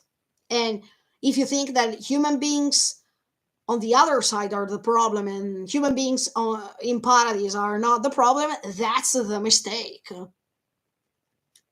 Until humanity lives on that world building of Shingeki no Kyojin, we know that things might repeat, that things can go ahead as a circle that no one can disband, no one can erase, because no one is having this right, this importance to stop that circle. Or maybe it can stop their circle for their story. But what if later it's going to start another circle with other people by making the same mistakes? So if Eren wants to erase the 3/4 of the world by thinking that that 1/4 is going to change forever all things, so you need to remember that even in Paradise, corruption was there. That even bad people were there. In Paradise, we're not all saints. And that's why Eren is misunderstanding this, is not understanding that even in that tiny quarter, there is still human beings, and human beings can create lots of problems. So, from my perspective, or you defeat or you destroy everyone, so no human beings are alive anymore on earth. And in this case, things might change, might change. But if you leave a quarter of the world alive, that's meaningless. It makes you understand that everything that Eren suffered or did for his purpose was meaningless, because things are going to repeat again. The left people in Paradise, between the people left in Paradise, there should always be a person who's going to cultivate inside their hearts corruption, revenge, what this, that. I mean, there's no change. So I admire Eren, who wants to believe that his side of the world is has to be protected somehow because it's the place in which he has always lived. But it's just a matter of a selfishness because he wants to protect his world. But maybe this world of his has created lots of problems on the other side and vice versa. So we understand that people are selfish, that it doesn't matter if it's right or wrong. We always think that what we do is right. And we do it for our sake, principally. There's no way. I mean, if we feel offended by someone, we don't say, did I say something wrong too? Or, hmm, should I have made a mistake too? No, usually, if we are offended, we say, okay, he is wrong or she is wrong. But maybe we are also wrong, right? But we don't see that because the instinct of all of us is to protect ourselves against the offense we receive. That's natural. So Eren is doing something really instinctive. He's protecting his ideals only and everything that he is doing without understanding that what he is doing is totally wrong. Okay, in this case. But I agree with him when he is ready to do everything to protect Mikasa and all the others because he doesn't need to survive. The most important thing is that they survive. So when in this scene of 1 minute of the trailer, I love this scene because Eren is completely desperate. He's sad, and this tear that is falling from his eye means everything that we have seen in this story. That is also related to the first episode when he is crying. And he's crying because of the result of all this. Is he crying because he's going to die? And I'm wrong with what I told you till now. I mean, maybe Eren doesn't want to die, but he has to die because there's the time limit. So he can't go against it. His life is limited. And maybe he doesn't want that, especially now that he has found the woman of his life. Try to imagine you after so many years, Mikasa is going to declare the love she feels in her way because she would have never said I love you. No, but you're my family. Okay, that even by saying you're my family, it can be like a husband and wife. It's always family, right? So try to imagine Mikasa is going to confess this, and Eren knows that he has a time limit. So maybe at a certain point, he's saying, "Look, I don't want to die because now I found my place, and even if my mother died, I found my place in the world. That means to stay next to Mikasa forever. So how am I supposed to leave her here by herself, knowing that I'm not able to live with her? That's a torture. That's a curse. It's a nightmare. Especially because he knows that this is just a joke, but he knows that Jan will survive. I think that he saw it from the future that Jan will survive. So, or even if he didn't see it from the future, but he is imagining, okay, because his goal is to let them survive. And between these people, there's even Jan, right? And we know that Jan loved Mikasa so much. So if we put in Eren's position there, who is really instinctive, who is impulsive, who is selfish. I mean, you imagine that Mikasa, that is the love of your life, is she going to stay with Jan? On one hand, I hope so. On the other hand, I think that Mikasa will never betray the idea that she has of Eren. I mean, no matter if Eren is going to die, Mikasa is not going to love John. And at the same time, I admire John because John is the proper man to stay next to Mikasa.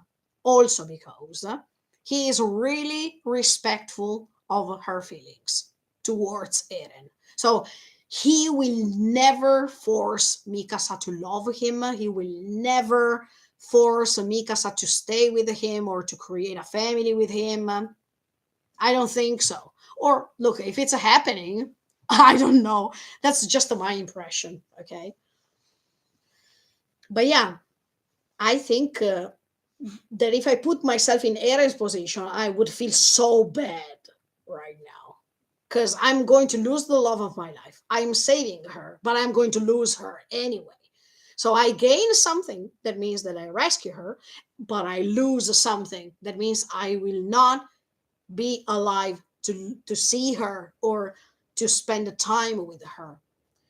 And guys, as much as I'm saying in this period for Chainsaw Man, that's what's happening with a contract. I mean, that's what's happening with a pact with a devil. You gain something that was given to you. That means that there's a huge power that Ymir gave him, you know. But on the contrary, he's going to lose something. That means his life or the love of his life or his friends, his existence.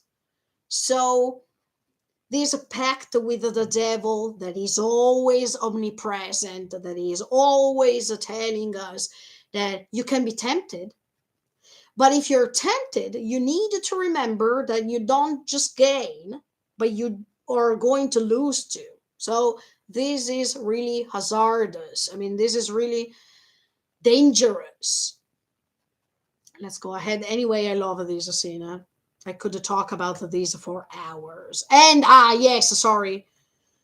In that scene, in the first episode, Mikasa is saying to Eren, "Why are you crying, Eren?" It's simple. I mean, to me now it's all clear because probably Eren in that moment had a dream, but maybe it's not a dream. It was just a memory from the future in which he saw that Mikasa is going to lose him or that he can't spend the time with her anymore at a certain point.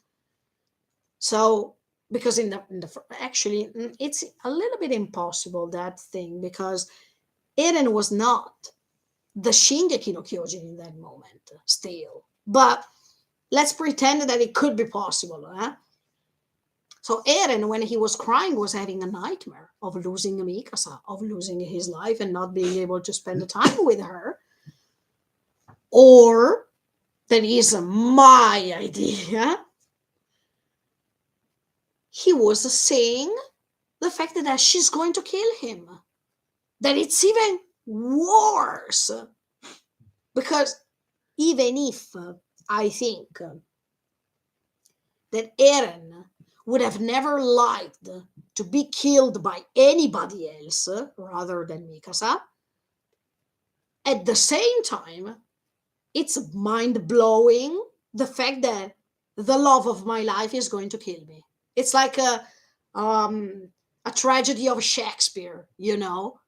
That's awesome, amazing to see this huge contrast between love, dedication, and whatever with the pure tragedy. Because if that's what's going to happen to me, sincerely, I don't understand why you don't like the ending. Sincerely. And second of all, it's super coherent because the only person who can kill all of this cruel world that Eren is embodying is Mikasa. Because Mikasa is the beauty of the world in Eren's heart and from Eren's perspective.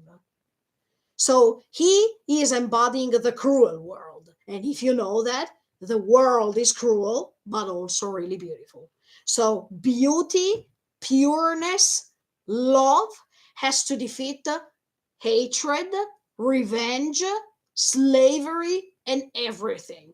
So, ah, wait a second. So, that's that's why Ymir agreed to give the power to Eren. Because as for the basics, there was love. Like when she saw King Fritz and the woman not crying, sorry, kissing. Love now is going to defeat the cruel world. That's why Ymir was sure that Eren was the one that had to gain her power. So while we can think that Ymir is a bad character because she was using Eren to satisfy her revenge, on the other side, we can think that Ymir was using Eren, giving him the power that she had to end the slavery, but also to end her existence too, but also to let love prevailing on slavery, hatred, revenge, all meaningful things, all meaningful thoughts. This is amazing. It makes sense. And if it's like this, I love it. As a story, as an ending, it's awesome because maybe Isayama wanted to tell you that even if the world is cruel, the world we are living in, you don't have to forget about hope. You don't have to forget about noble feelings. That is love, dedication, affection. This is amazing. I think Isayama really wants to spread hope with his story. Hope that one day, even if probably it's just an utopia, but Isayama thinks maybe if I spread this story in which we see that human beings are, yes, they are evil, they are cruel, they are stupid, they are revengeful, but there is still that butterfly. That means that the world is also really beautiful, that it's going to give us a hope to think that in the world there is still something beautiful that can defeat the evil things.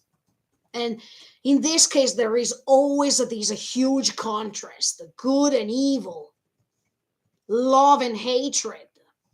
But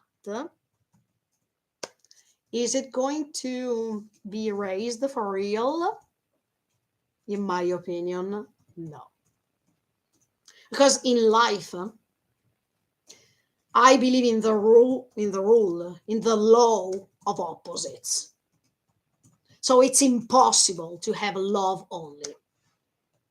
That's why we need this hope to believe that one day it will happen, even if automatically inside our hearts we already know that it will never happen, because that's the contrast, that's the opposite, that it will never fade away.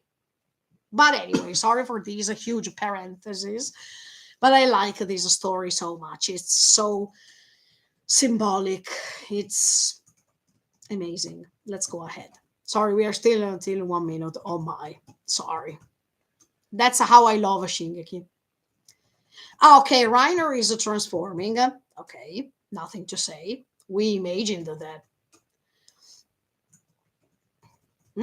Okay, perfect. Oh, okay, Eren's face is a Shubi no Kyojin. Okay. Let's go. The Colossal Titans are marching. Okay. Wait. There's no, look, there's Armin. Okay. Now we are 1 minute and 4 seconds of the trailer. There is Armin who is shouting, and he's in the other dimension because he is blue. I mean blue. He's having this blue tone. Is he calling the young Eren? Because before we were seeing that Eren was together with Ymir. So is he trying to wake up Eren like he has always done in the previous seasons? I told you many minutes ago that Armin was the one who was shaking Eren and saying, Eren, okite, Eren, wake up. Don't you remember the promise you made me? Or anyway, wake up. So is he going to talk to him? Look, if I'm right, I'm going to scream, you know. Is he going to talk to him or to wake him up? Oh my, if it's the last dialogue, sincerely, guys, I'm going to cry from the beginning till the end. So in that reaction video, you will not see, and I mean, you will not see me commenting. You will only see me crying. First of all, because I want to hear what they say. But second of all, because it's too emotional. He has to talk to Eren. Come on, he has to talk to her and see his final feelings. Maybe he will be disappointed. Maybe he will be concerned. Maybe he will be so happy to see that he can meet that Eren again. No, no, no. He's shouting in 1 minute 4 second of the trailer. You can see it. I mean, it's in the chat box, so you can follow it with me. He's shouting, okay? Later, I'm going to watch the trailer once again to see the audio, but and he's blue. I'm blue, okay. He's in the other dimension. So is he going to wake Eren up? Or is he going to tell him, Eren, where are you? Or Eren, I have to talk to you or something. Tell me something. I can't wait. Or Eren, is it true that you are like this? No. I mean, you hear Eren? No. Yes. No, come on. Come on. Amazing. This story is the story. Love it. Okay, let's go ahead. And he's crying too. Look, 1 minute 5 seconds. Armin has a tear here. So he's crying. Okay, that should be the final dialogue. At this point, I think something like this. Yes. No, please, look. I'm going to cry the entire episode because this is just part 1. So I'm wondering what's going to happen in part 2, y'all.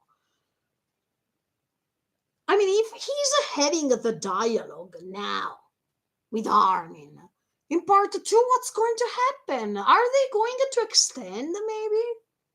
I mean, are they going to show you something?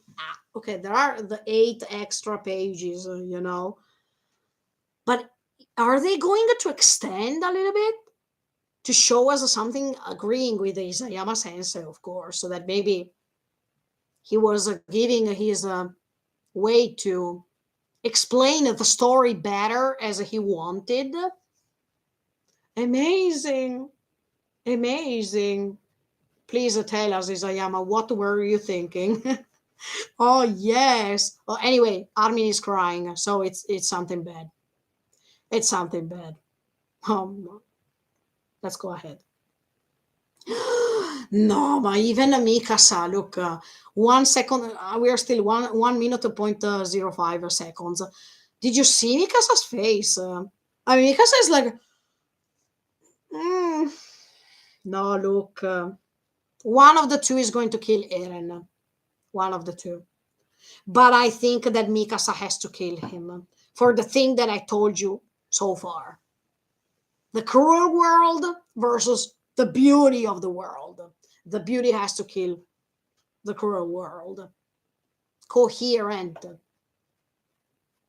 And they can live anyway, because I mean, what I hope, and I told you this even 2 years ago. I mean, 1 year and a half ago for sure. You can find all my commentary, all the live streamings on the channel. But if Eren is going to be killed,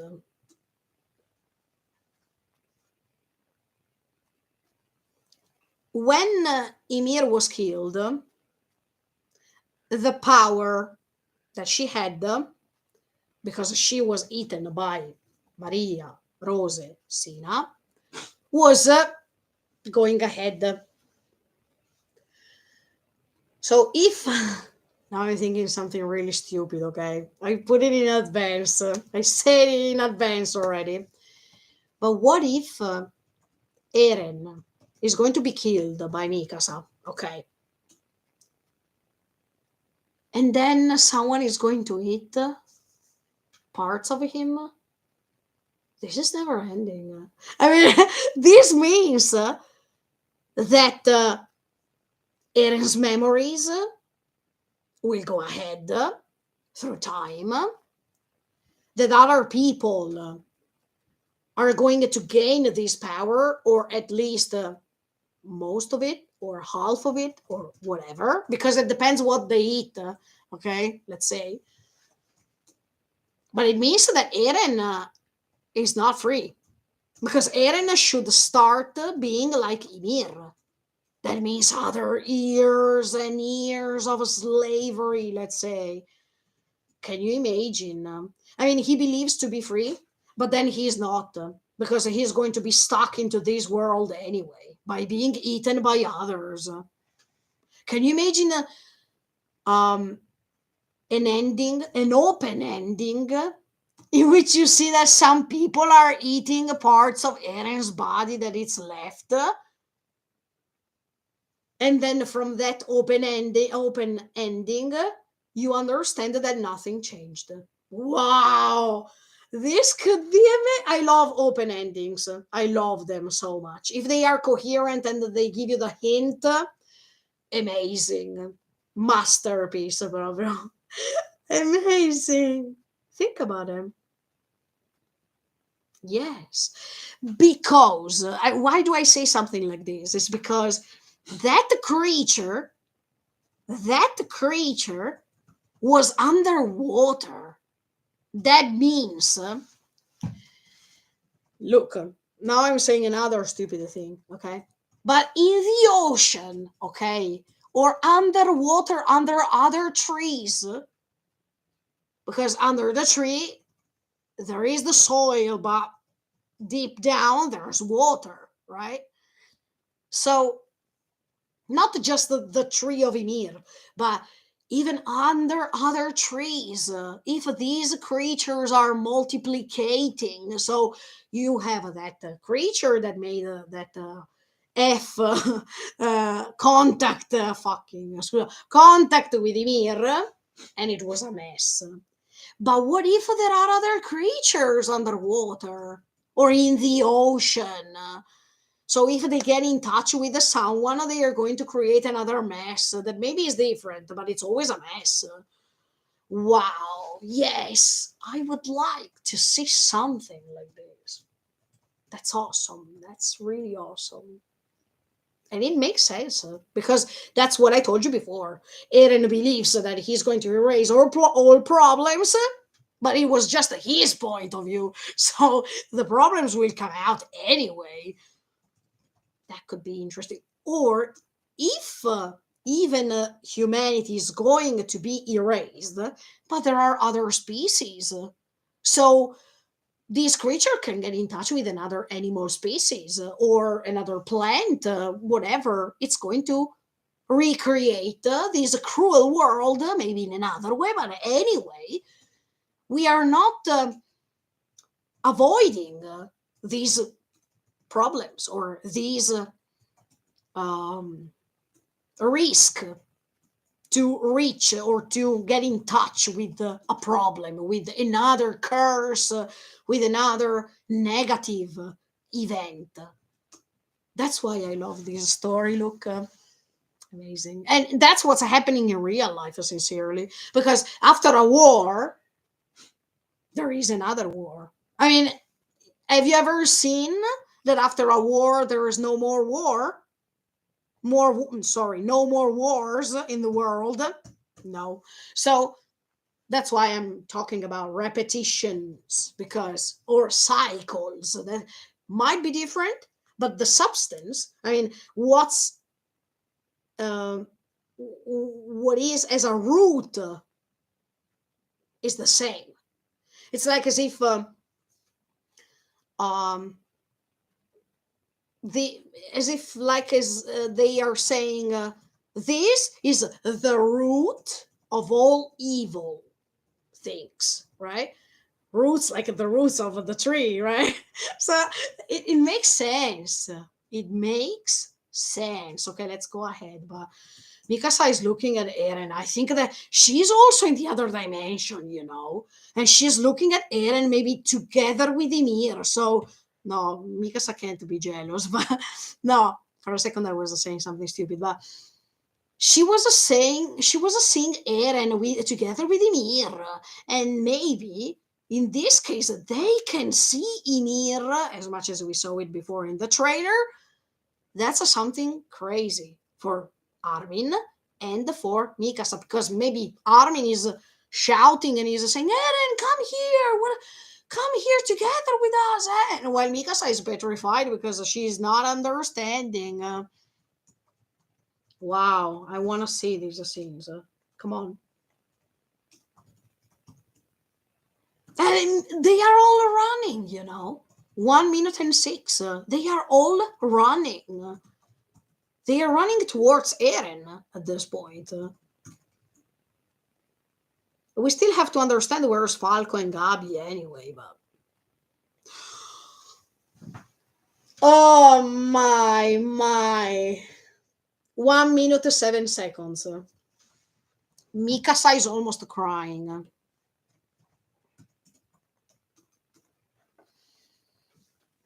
She decided. I will kill him. I mean, to me, that face makes me think as if she's saying, it can't be helped. I will kill him. There's no other choice, or there's no one else who can kill Eren rather than myself. Wow. If that's what's happening, I'm right. And even that OVA episode was right. Mikasa had to kill Eren. And even Mikasa's father, who was holding the bird from the neck, was a spoiler. Yes. Does that mean that she will cut his head? Or is she going to kill him in another way? If she's going to cut his neck, that one of Mikasa's father was a huge spoiler. Was the Ackerman that is going to kill the bird, and the bird is Eren because he's searching for freedom. Keep it in mind. Keep it in mind. Let's go ahead. Anyway, Mikasa is crying, so. Oh, maybe she's saying, Eren. Oh my. Okay. Oh no! So she's crying, okay? And then 1 minute 8 seconds, you see Eren, the young Eren, in front of her. Well, but that's a nightmare for me, because she loved Eren since that moment, since he was young, since he put the scarf around her neck. But now I have one theory. Now I have an idea, as always. It's 2 hours and 30 minutes that I have an idea. So when he was saying, when Eren in season 2 says, I will put around your neck the scarf forever, forever. At that time, I was telling you, oh, look, this is a huge love declaration. And I like even when the scarf is making this movement, because it's like an engagement for me.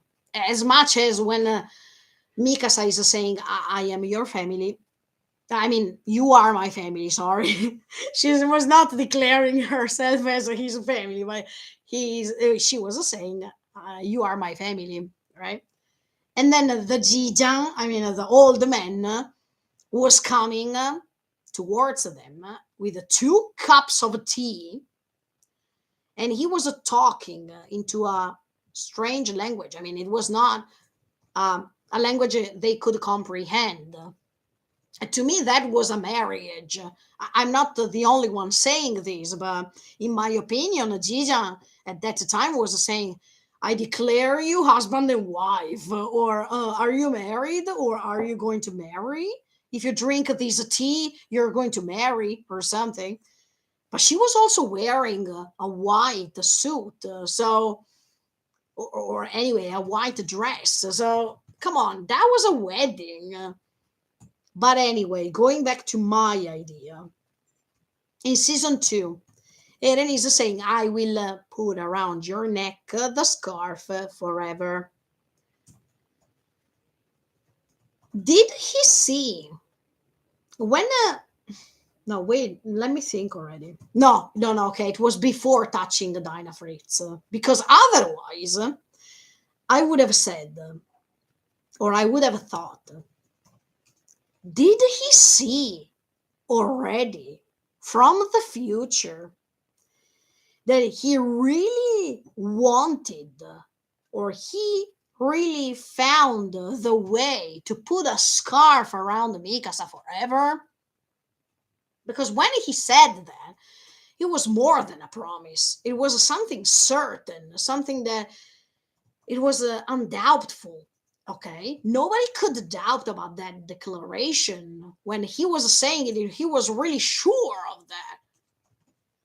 Or after saying that, I mean, after declaring that sort of love, promise, it's a promise, okay? It's a vow, let's say. But after doing that, if he didn't see anything from the future, but maybe he will do it. I mean, by starting that promise that day, from that day, he knows that even if he will die, he will always be there. No, hugging, no, sorry, I found the wrong verb. But putting the scarf around her neck, because it's a promise. So that's why I was saying, is Eren going to die for real? Is someone trying to eat Eren's piece of the body so Eren can go ahead? Or, look, in season 4, we understood many times, more than season 3, even if then when we go back to season 3, season 2, and season 1, especially season 1, because from the first instant we see two birds flying, and they are two, they are not three, if I'm not wrong, they are two birds flying on top of the walls. That's Eren and Mikasa, in my opinion. As much as the bird with Mikasa's dead, as I told you, that's Eren, killed by an Ackerman. But Eren is always symbolized as a symbol. He is like a bird who's searching for freedom, even in the ending. Akuma no Ko, that's the bird that is going out from the cage.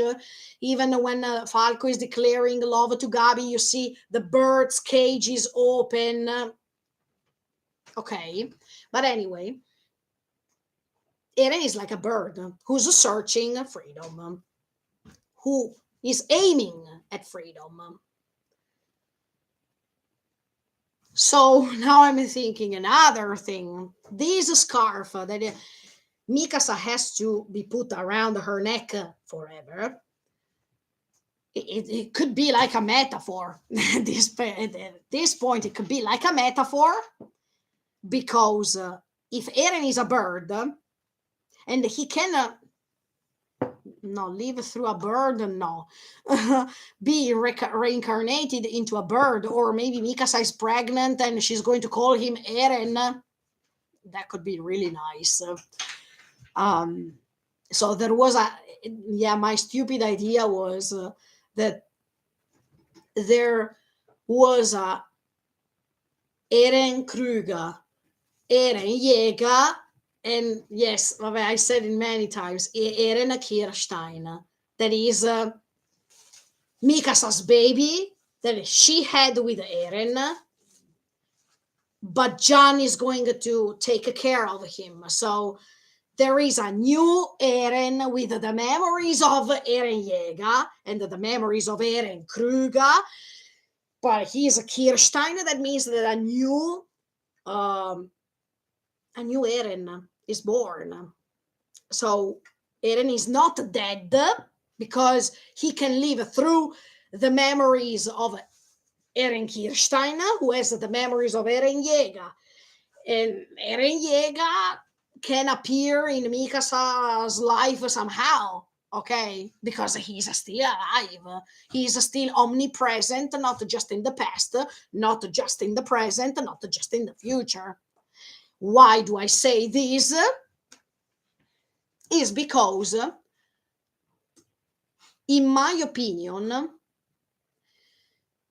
Eren didn't see everything from the future. I mean, Eren was acting in a presumptuous way, let's say, as if he saw everything from the future. But I don't believe so. Maybe he was also tricked by something coming after, as much as he was tricking Grisha to show Grisha just a few visions of the future. And in fact, even Grisha is complaining because he's saying, why you don't show me Carla? Why you don't show me everything? You just show me what you want, okay? But what if even Eren Yeager was forced by something coming from the future to behave like this? Because that Eren from the future, the other Eren that is after him, was telling him, if you do something like this, I will be born and I will make Mikasa happy. I don't know. It's just a stupid theory, okay? But when Eren is also saying Shinuto, Shinda Atomo, that means till my death and after my death. Even Grisha, in the present time, he is dead. But he's still alive too, because they could go, thanks to memories of the future, they could go back to the memories of Grisha, and Eren could dissuade, he could trick his father to do what he had to do, to interrupt this cycle. So when Eren is saying Shinuto, Shinumo, Shindatomo, or something like that, okay? No, Shinuto, Shindatomo, okay? But it means that he's going to live even after his death, because till my death and after my death. Or no, he was saying it to Grisha, probably. But it can work even for him. I don't know. I have these thoughts in my head that are telling me that maybe Eren Yeager is going to survive somehow, and that's why his next goal, after being free from his cruel and evil body, is to keep the promise to stay next to Mikasa anyway, and by surviving, he can. So that's awesome. That's awesome. Amazing. I love this story. Isayama. Aiuto. Okay, sorry, I read a comment. You're right. The root cause of the problem can never be tackled. Exactly, located and eradicated physically and figuratively. Yes. The conclusion will be something like this, probably. Let's see. Let's see. But it would be amazing if everything is coherent, if it's realistic. Because if it's realistic, we have to love this story. If it's realistic, it means that it's also what we are experiencing. And no matter if it's a fantastic world or not, the most important thing for a story when it's created is when people can relate to this story. So if Isayama wants to convey these sort of messages, that's unbelievably marvelous because it's real. We can relate, especially nowadays. Okay, let's go ahead with the trailer. So no, but anyway, come on, the young Eren in front of Mikasa, and Mikasa is crying, but this is like a torture, you know. Okay, let's go ahead. Otherwise, I am never ending here. Oh, just for 1 minute and 28 seconds of a trailer, 2 hours and 30. Okay, so when there will be the 1 hour special episode, prepare yourself because that comment will be maybe one of the longest of my life here, because that episode of what was that? That episode of Ymir and all of the meaningful symbols that I analyzed. It took me 13 hours. So be ready. Okay, let's go. Let's go ahead. Oh my. Ok, vabbè, Shingeki no Kyojin, the final season. Okay. Adagibo, it's charged. Thank you. Later. What's after? See, I forgot to discharge it. Oh, okay. Eren's face that we saw it already. I mean, now I am at 1 minute and 15. And then, okay. Because now it's so slow. That's why. Can I do the standing ovation of myself? I mean, can I make let me put it again. Oh, can I shake the hands for me? Yeah. Okay, 1 minute and 17. Come on, look at these eyes. Look at this face of Eren in 1 minute and 17. Okay.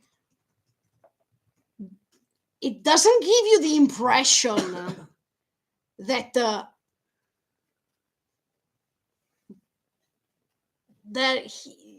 that he will say, or at least we know from that facial expression of Eren that everything that he is doing is wrong. Okay, we understood that, but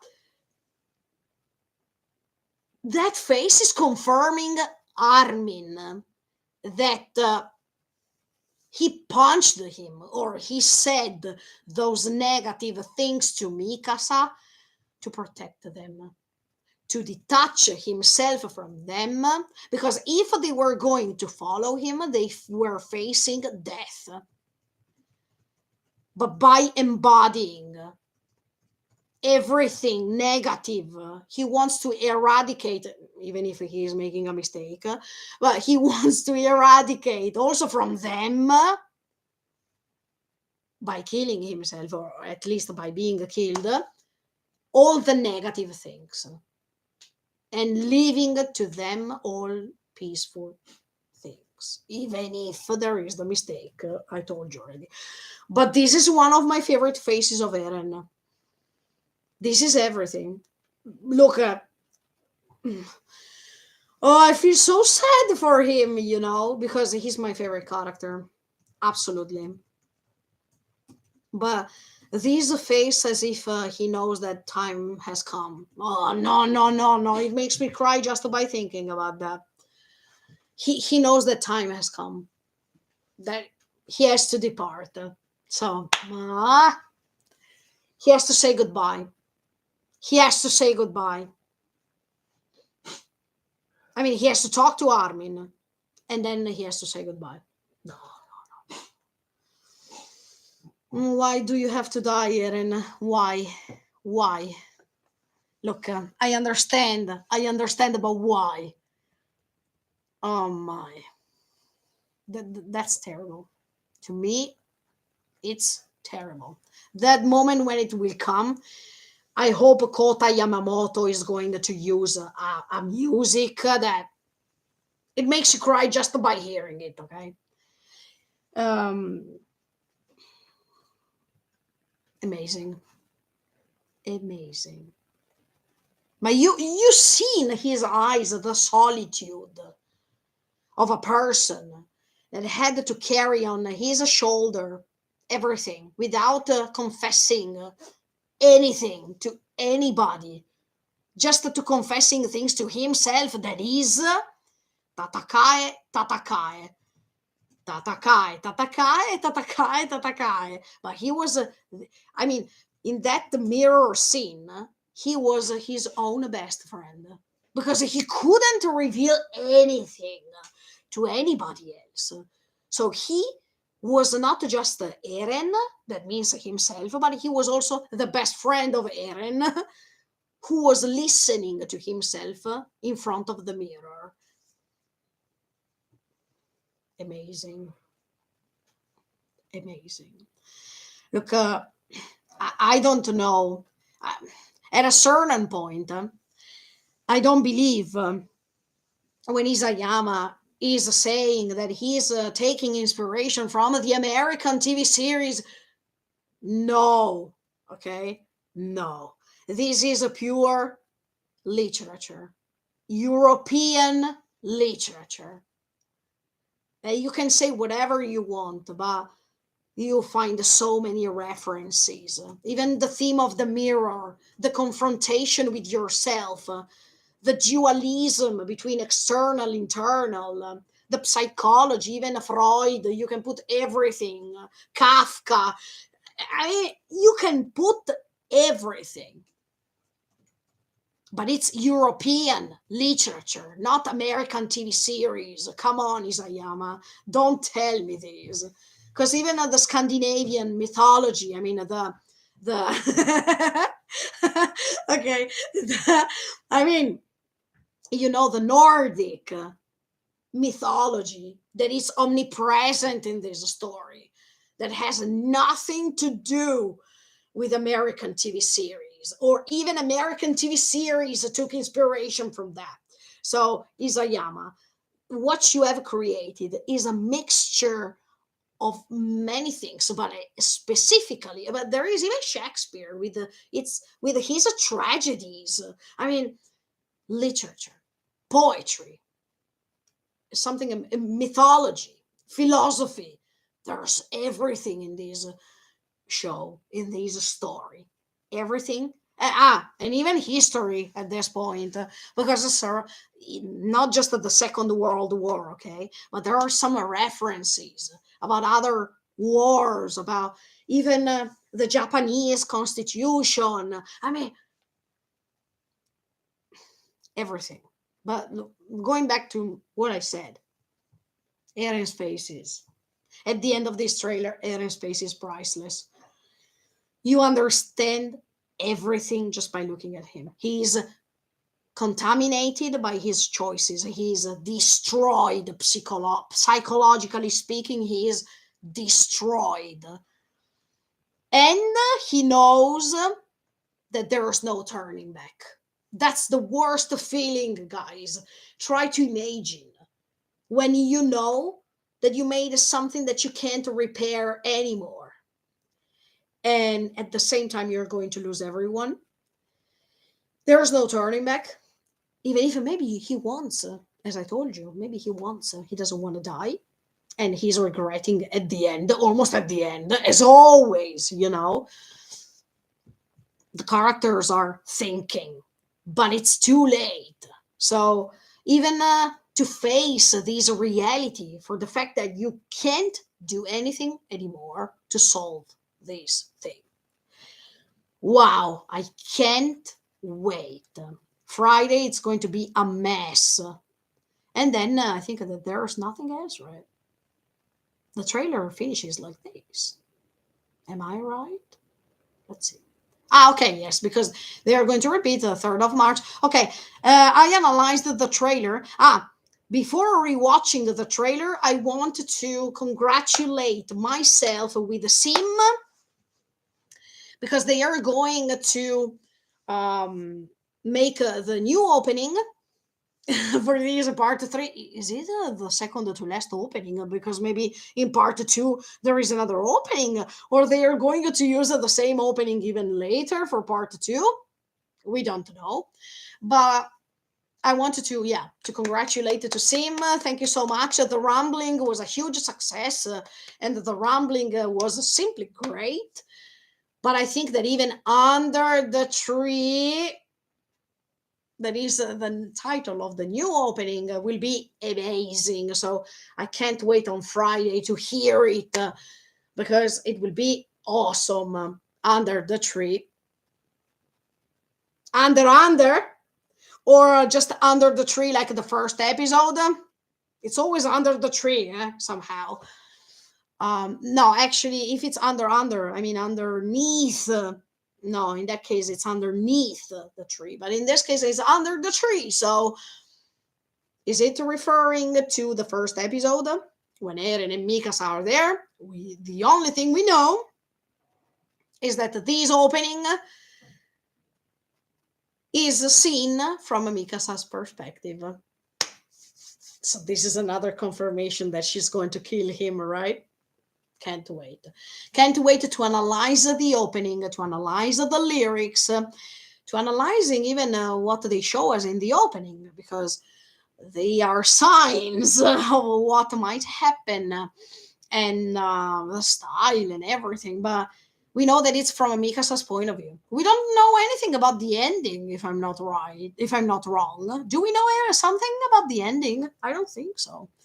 But the opening, wow, Tanoshimi. I can't wait. And at the same time, um, it will be from Mikasa's perspective. So while the Rambling was from Eren's perspective, Under the Tree will be from Mikasa's perspective. So I expect such great lyrics, and I thank Sim to be the ones to make the opening once again, because except for Revo, that I really hoped that he was going to conclude this story, maybe opening. Look, Under the Tree will be opening number 8, right? So what about opening number 9, Revo? We are still waiting for you. If you want to ending, if you want to end this story, we are here waiting for you. But except for Revo, I think that Sim are good, really good to end this story too. So can't wait. Okay, now by after saying all these things, I will rewatch the trailer really quick, and then sayonara, and then I'm going to finish here. So let me put everything back to normal. Yes, time to watch the trailer once again. Ugh, okay, ready? Go. Wait. What happened?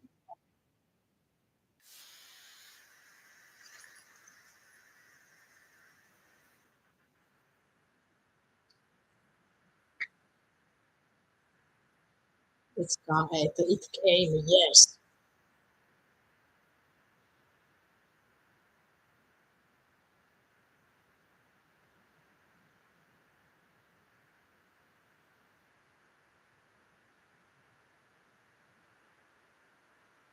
Oh no! Wait. Sorry, I have to stop one thing, because now rewatching the trailer for a second. when he's talking about freedom and the reason why he wants to do that for freedom, blah, blah, blah, after they show Eren's face as a Shubi no Kyojin, they show Hanji's face. Okay. Okay, in this case, you remember that. Sorry, I interrupted. Later, I'm going to rewind everything. Sorry. But I have another idea now. You know that when Eren was inside the prison and he was a Tatakai, the one who was talking to Eren in that moment after Tatakai is Hanji. And she's asking him, "Are you talking to yourself? Who are you talking to?" Tatakai, Tatakai. It seems that you're talking to yourself, Tatakai, Tatakai, blah blah blah. So it makes sense. I mean, it's like as if there is a confrontation between Eren and Hanji in that specific part of the trailer. And it's awesome because Hanji was the first one to talk to Eren for hours. I mean, Hanji found in Eren a listener, a person who was ready to listen to her, even if everyone was thinking that Hanji was crazy. But he was the one who was really curious, who really wanted to hear something from her. And look, even when he is in prison and she's saying, Eren, don't you remember the time that we spent when I was talking to you, when we were talking together? So I think that even inside Hanji's heart, this project to destroy Eren is also destroying her because it's like as if she, by giving him all the knowledge she knew at that time, was feeding him, reaching this stage, reaching this moment. So she feels guilty, really guilty, I think. Because maybe she's thinking, oh, if that day I was not there talking to Eren about all the things for hours that I discovered for hours, maybe Eren would have been different. Who knows? So, am I part of all this mess? Maybe. But this is amazing because it's like when we don't know that we also made a huge mistake in unconsciously speaking, but we did that. So by rewatching now the trailer, when we see the face of Eren that is talking about freedom, and she's having the mantle of the wings of freedom, even freedom is an option as a concept because everyone can have his or her own concept of freedom. Okay, for me, freedom can be to go down the street right now. For others, freedom can be put the headphones and listen to a favorite music. For others, freedom is to go to take an airplane and go on the other side of the world. I mean, everyone has its own definition of a freedom, but there's a contrast, okay? He is confronting Hanji, who is the commander of the wings of freedom. He was part of those wings of freedom. He was part of Chosa Hedan. And now two different concepts of freedom are fighting. Awesome. Yes. I mean, this is great. And in fact, in the trailer, in this moment, Eren is talking about freedom, GU. Okay, let's rewatch it. Sorry. Now, by watching it, I understand that just that moment in which we saw Hanji after Eren. Okay, now I don't interrupt it anymore.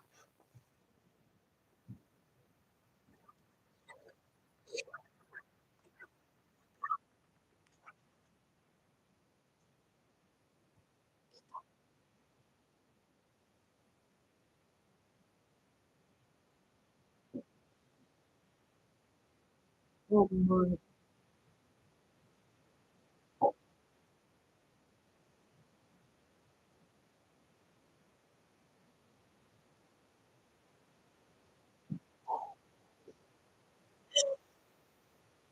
Ah.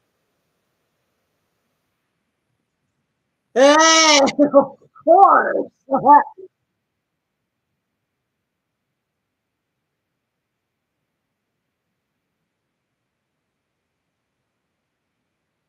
No, wait. Mm. No, no, no, no. Sorry. No. Look, I'm a stupid, okay? Because I promised you that I would have never interrupted this, but I have to, because now that I watched the trailer, Hanji, he's saying to someone at this point, Levi, because there is a Levi in the scene while she's talking, and she's saying something like, "Don't you see the people who died for us, or something?" I mean, don't you see the people? What did she say? Let me rewind. Sorry. Can I increase the volume? Otherwise, I don't hear precisely. Sorry. Just a second. Mhm. Okay. Ne, Levi. Ciotto.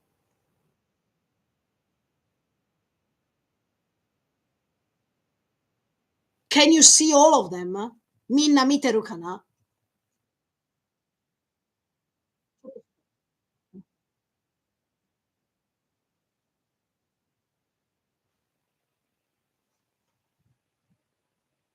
Our friends are going to feel okotteru. I mean, our friends are going to be angry at us? No. Wait, one more time. Wait. No.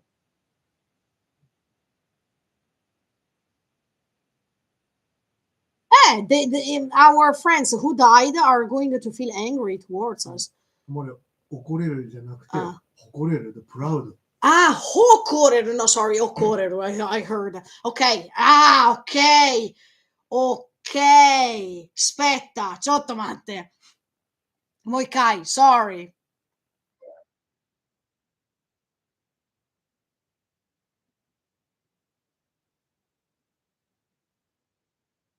Ma no, Hanji, what are you saying? I mean, yes, from one side, that's the choice I had. I mean, that's what they have always done.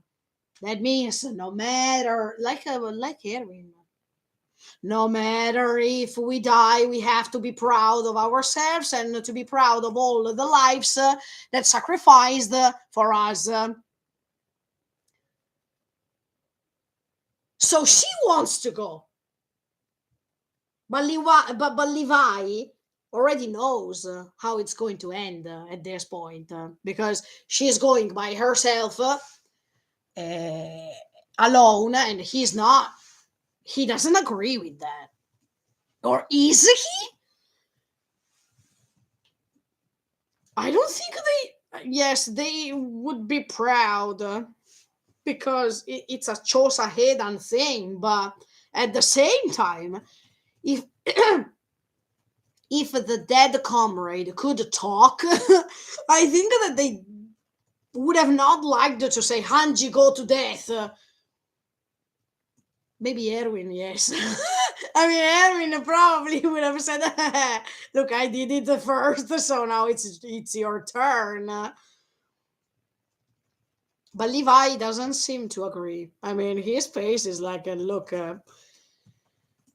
I surpassed all the death of all the comrades, but look, you want to die, go and die." I mean, if I was Levi, I would have said, "Listen, to me, it will be painful to lose you, okay?" He will never say something like this because Levi is not the type of person to say these are things. But if I was Levi, if I were, sorry, Levi, I would have said, "Listen, to me, it's really painful what you're trying to do. And I have already experienced it in my life. So I asked Erwin to go to die, and nothing was solved from this decision because nothing, okay, many things have changed, but the source of everything, that means to tatakae, it didn't solve anything. We just lost people. So if you want to go and die, but don't ask me to follow you. Don't ask me to agree with this because I don't. Maybe even Levi is tired to feel pain because throughout his life was feeling pain. So now that he sees that he's going to lose even Hanji, he can say, okay, yeah, let's be happy. Maybe also from the time in which he said to Erwin, go and die. Now you go and die. He feels guilty for that, if you think about that. Because he commanded Erwin to go and die. So is he going to say go and die to Hanji too? And maybe he's saying, look, you want to go and die, but I don't agree or I don't like that. Maybe he's going to repeat the same sentence, go and die. That for us fans, it's something memorable because it reminds us of the suicide attack. But no, my Hanji is going to die. I mean, okay, no, Hanji, can I reply to you when you say, Levi, don't you think that our comrades are so proud of us? If I could have been one of the dead comrade, I would have screamed, "No, we are not." Think about it. No. Also, because at this point, the Chosa Heidan, for some reason, it doesn't exist anymore. For some others, yes, it exists still because the motto of the Chosa Heidan was to the motto, I mean, the purpose of the Chosa Heidan was to defeat the enemy and at the same time to rescue humanity. And in fact, Hanji decides to go against Eren because Eren wants to go against the humanity in the world. So even if everything becomes, I mean, this is paradise, but if later it's becoming like this, that is the entire world, anyway, we are talking about human beings. So the Chosa Heidan has never wanted to go against human beings, but to protect them. So this is a way to be proud. Yes, this is a way to be proud as a Chosa Heidan ex-member. I mean, member who died. But on the other side, the Chosa Heidan we know stopped existing because we are not talking about Wall Maria, Wall Sina, Wall Rose, and the walls and what's after the wall. Then everything was considered as enemy. Now that the reality doesn't exist anymore, even the walls are dismantled. We understood now that inside the walls was not the only humanity that the world had, but even after the other side of the ocean, there was another there were other human beings. So the Chosa Heidan that we remember, it doesn't exist anymore because the enemies are themselves. I mean, the real enemies here are not the Titans who were trying to break the walls, but throughout the time, we understand that the enemies are themselves only, human beings. So, Chosa Heidan wants to protect the human beings, but human beings are the enemy, So, that's just the question mark that, okay? But I don't want that she dies. As a commander, maybe she's tired, and we know that she's tired to go on living. I mean, even Hanji surpassed her limit, and has always asked herself, Erwin, why did you choose me? Because I'm really tired right now. She also feels sad that she was chosen, but I think Hanji was chosen properly because of all the things we saw in this last season. I mean, in this final season. It was a thanks to her that she could get in touch with Onyankopon. It's a thanks to her that they could have found the restaurant where everything was becoming a mess and everything was about to happen. So if Hanji was not there as a commander, things would have been different. So I totally agree with Erwin that he said, Hanji, you are the new commander after me. There were a good reason, but I don't want her to die now. I really don't want her to die. Sorry, I had to stop at the trailer because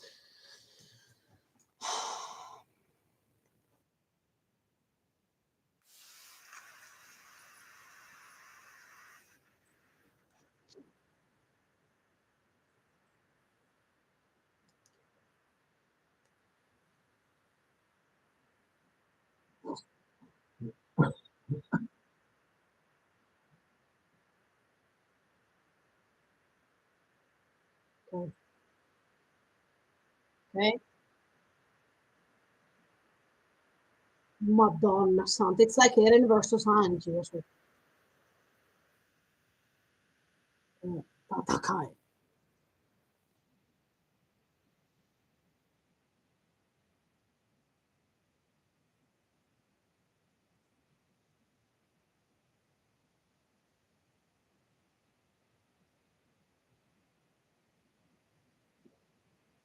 Ah! Oh, no, no, no, wait. What did Reiner say? Anyway, Levi is asking the help of others. He's saying, I wanted to defeat Zeke, so give me your power. Chikara kashite kudasai. Okay?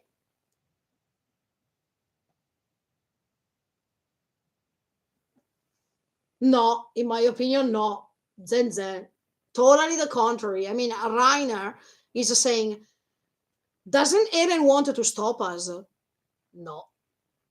Totally the contrary, in my opinion. He wants that you are going to stop him. Okay, one more time, sorry.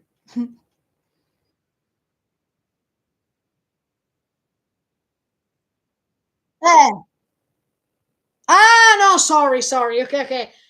Does Eren want that we are stopping him? Yes. Sorry. Now I understood. Sorry. Yes. In this case, Reiner. Yes, you're right. Eren wants that you are going to stop him. Yes, especially one person in particular.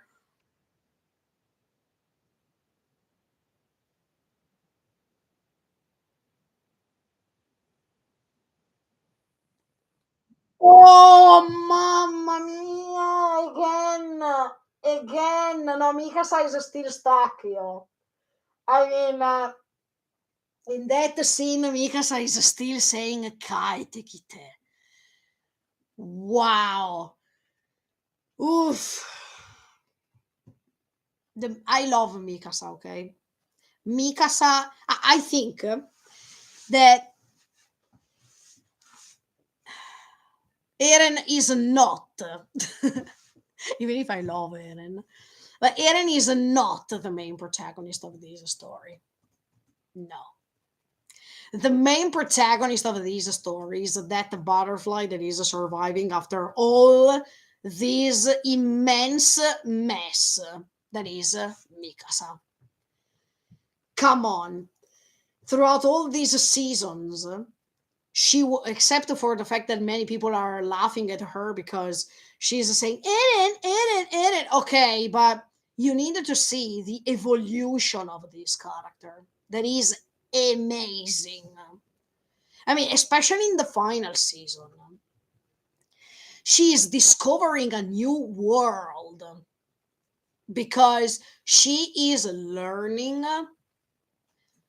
to be independent. I mean, she's learning how to survive without always being attached to Eren, without always being Eren's shoulder, without always being depending on another person. Because even if you love a person, you also have to stay yourself. You always have to be yourself and not turning into something depending on someone. Because if you do that mistake, if you make it, then you're going to lose yourself.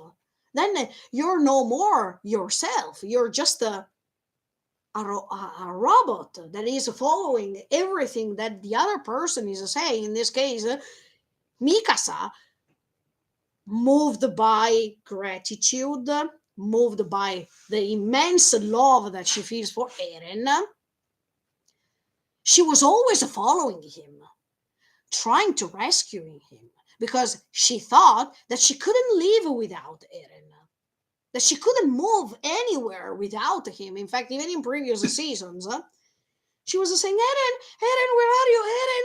Oh, I have to go and save him. Eren is over there. Oh, let's go, move faster. If Eren was not there, she was going crazy because it was like as if she was cut into half. But Mikasa, throughout the final season, understood that she is one. She's not half. And she still has to be one. Because Eren will be gone. No matter if she's going to kill him or not, Eren has the time limit. So she needs to understand that Eren is not eternal, that he has to die. But for Mikasa, this thing was improbable. It was not, she was not even imagining that this moment was coming, because she was always thinking that Eren one day would have been rescued, that he would have gone back home, and he would have done all the things she thought, because that's her family. So how is he supposed to go away from her if she is his family? But what I'm saying is that the evolution of the character of Mikasa is amazing, because one day she has to be alone. One day she will feel alone because Eren will not be there with her anymore. Even if I open a bracket, in my opinion, Eren will come to Mikasa in a certain way, close the bracket, because of all the things that I told you so far. So Eren will be present somehow. But Mikasa has to go ahead living her life. And this is the thing that it's happening when our dearest people are going to die. And we have to face life to go ahead, even if they are dead. Because we can't die too. We have to move forward. And that's a great message. Eren, by saying what he was saying to Mikasa, I think that by saying that he was hating her, it was just an encouragement to detach herself from him and to be free from this cage of always following Eren. But it was a way for him to tell her, you are beautiful because you are Mikasa, not because you are Mikasa, the following dog of Eren. Okay? I mean, you have to be by yourself. I will be by your side, but you have to move forward. That's the best teaching that Eren can give her. That is also part of his moral values, because he also was born like this, to go ahead, to fight, but also to move forward. So by pushing her away, it was like as if he was saying to her, Mikasa, now it's your time to move forward. You love me. Thank you so much. But you can't exist just because of me. You have to exist to help other people in the future, to communicate. You are an Ackerman. So your memories, no matter what's going to happen in the world, okay, but your memories will never fade away. You will always have those memories of what happened. So you can find other missions in your life. You can educate the new generations not to repeat the same mistakes as before.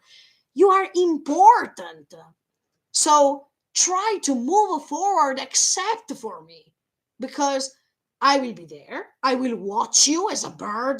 Do you remember when there was the scene in season 2 Sorry, in season 4, part 2, when there is this huge ship that they are using in order to reach the Jinarashi, the rambling.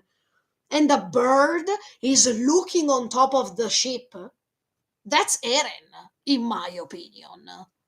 Maybe the Eren of the future that is looking down on them, the omniscient viewer that knows everything. But anyway, it's like as if he is saying, I will look at you. I mean, I will be there watching you.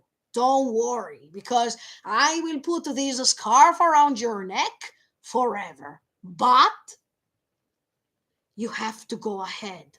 You have to move forward. So the evolution of Mikasa's character is amazing because she starts by having a great family.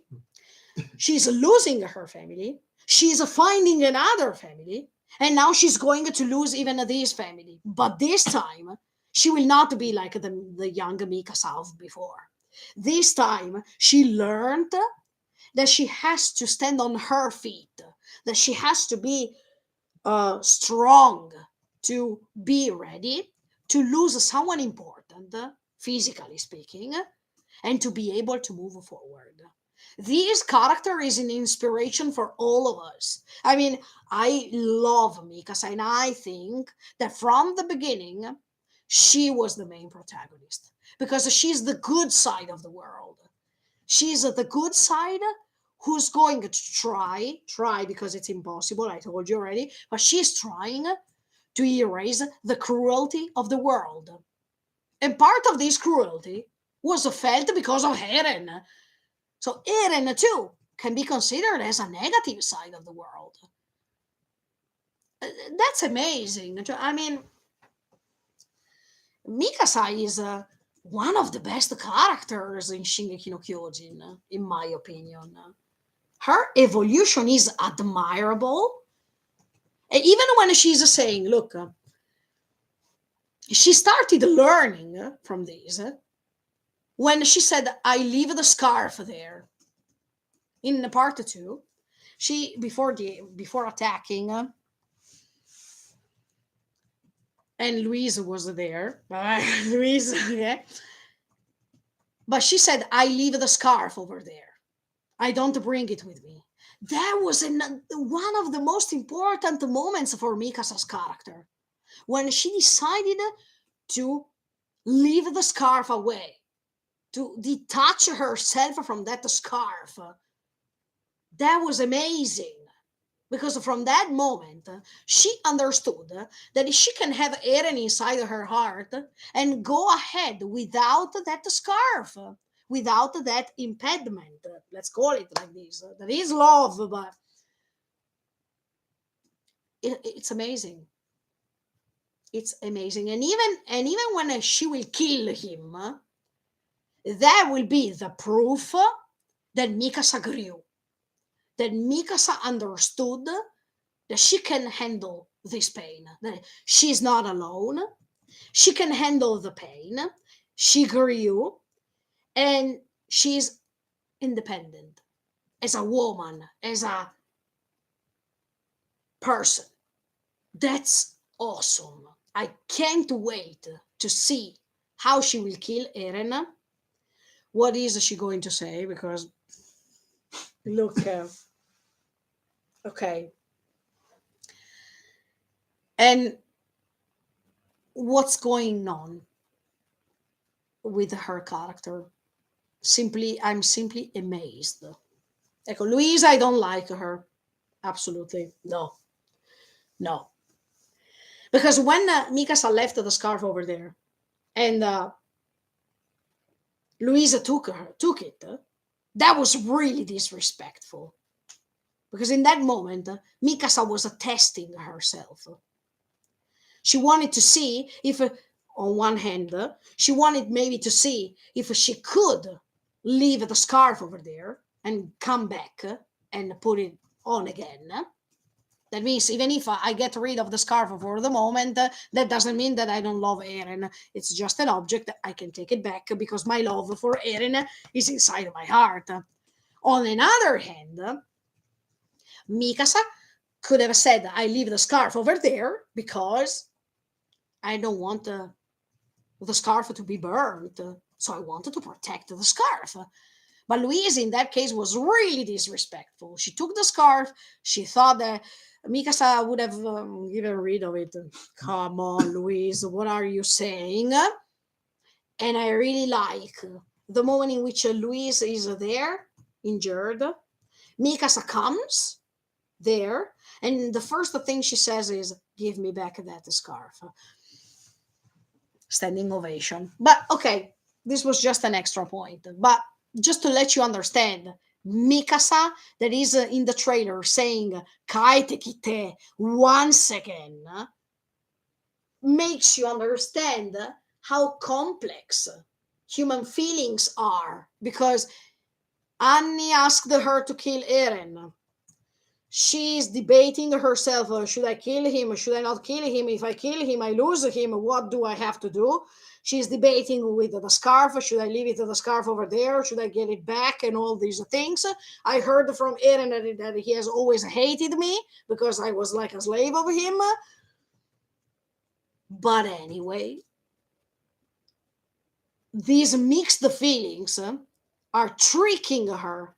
I mean, are taking her into a path that is tortuous. I mean, it's not flat, it's not straight, and it's so simple. Feelings are not making us feel. Our feelings are not making us live a simple life. Not at all. So even for Mikasa, it's the same. And that's why when she has the possibility to meet the young Eren, that is the moment in which she felt love, she fell in love with him, she's saying still, Kaitikite. That is, please come back. As you can see, one day, I mean, in one moment, Mikasa is strong. Like in the other way, she's saying, please come back. And then once again, she's refining the strength that she lost. And then once again, she's falling apart. This is human beings. I mean, Mikasa is really human as a character because she's facing a difficulty, and she's struggling through them, but she will kill him. I'm sure that no matter how many times she feels confused about what to do, later she will find her path and she will do that. Because no matter Eren will go, no matter where Eren will go, she will have Eren inside of her heart. She will she will remember Eren thanks to the scarf, because the scarf is going to stay. I mean, even if Eren is gone physically speaking, the scarf is still there. And if the scarf is still there, it means that Eren is there in her thoughts, in her mind, in her soul, in her heart, whatever. Okay. So once she will get that, she will kill him because she says, look, now I'm going to erase in front of my eyes the problem. You are the problem.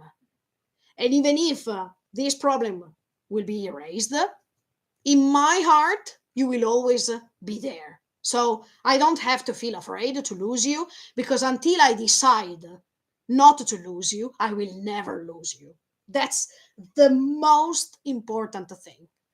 It's like when a dear person is dying, is dead, and until you will keep remembering that person in your memories, in your gestures, in your thoughts, whatever, he or she will not be dead. So we have the power to choose when to forget about a person and let her or him die for real or not.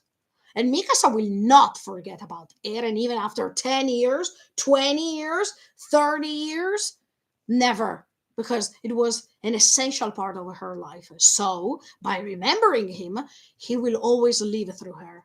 If it's not true, the theory that I told you about Eren Kirstein, it can be true in this way.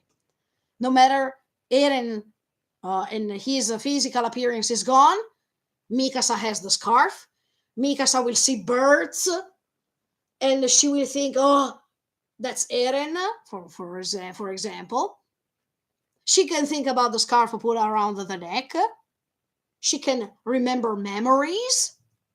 That's a way to feel Eren alive. Then if she has a baby and she's calling him Eren, is wow, it's the best thing. I mean, the coronation of all the best wishes. Okay, but if she has a baby and she put the name as Eren, it's a problem because she's going back to all the things that she had to get rid of.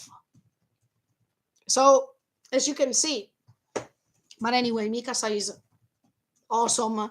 I love her. She's really beautiful, not just externally speaking, but even inside. She's so great. And this huge, eternal contrast that she has inside of her heart, heart versus mind, amazing. Amazing. Gratitude versus get rid of a person that is causing all the problems all over the world. It's amazing. I love her. Okay. Okay. Kaite Kite, no. I mean, I think that he will not come back in that form. I mean, that body structure. No. But in other ways, or inside of Mikasa's heart forever. So I hope that when she's killing him, she's killing the bad Eren. I mean, the evil Eren, the evil side of Eren. That it's what she wants to do. Because when she's seeing the Shubi no Kyojin face, I don't think that she's thinking, oh, that's Eren. No, because she has a different vision of what Eren is. So maybe it will be easier for her to kill him because when she will see him, that doesn't seem Eren, right? It seems like one of the Kyojin that they have always fought. So one more, one less.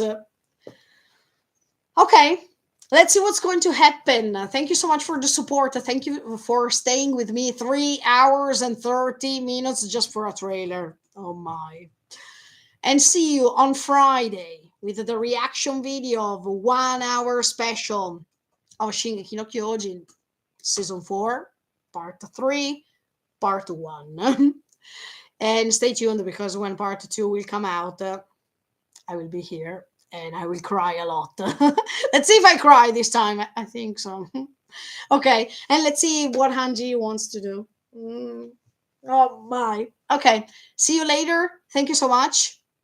See you in the next video. See you next time. Bye bye. See you.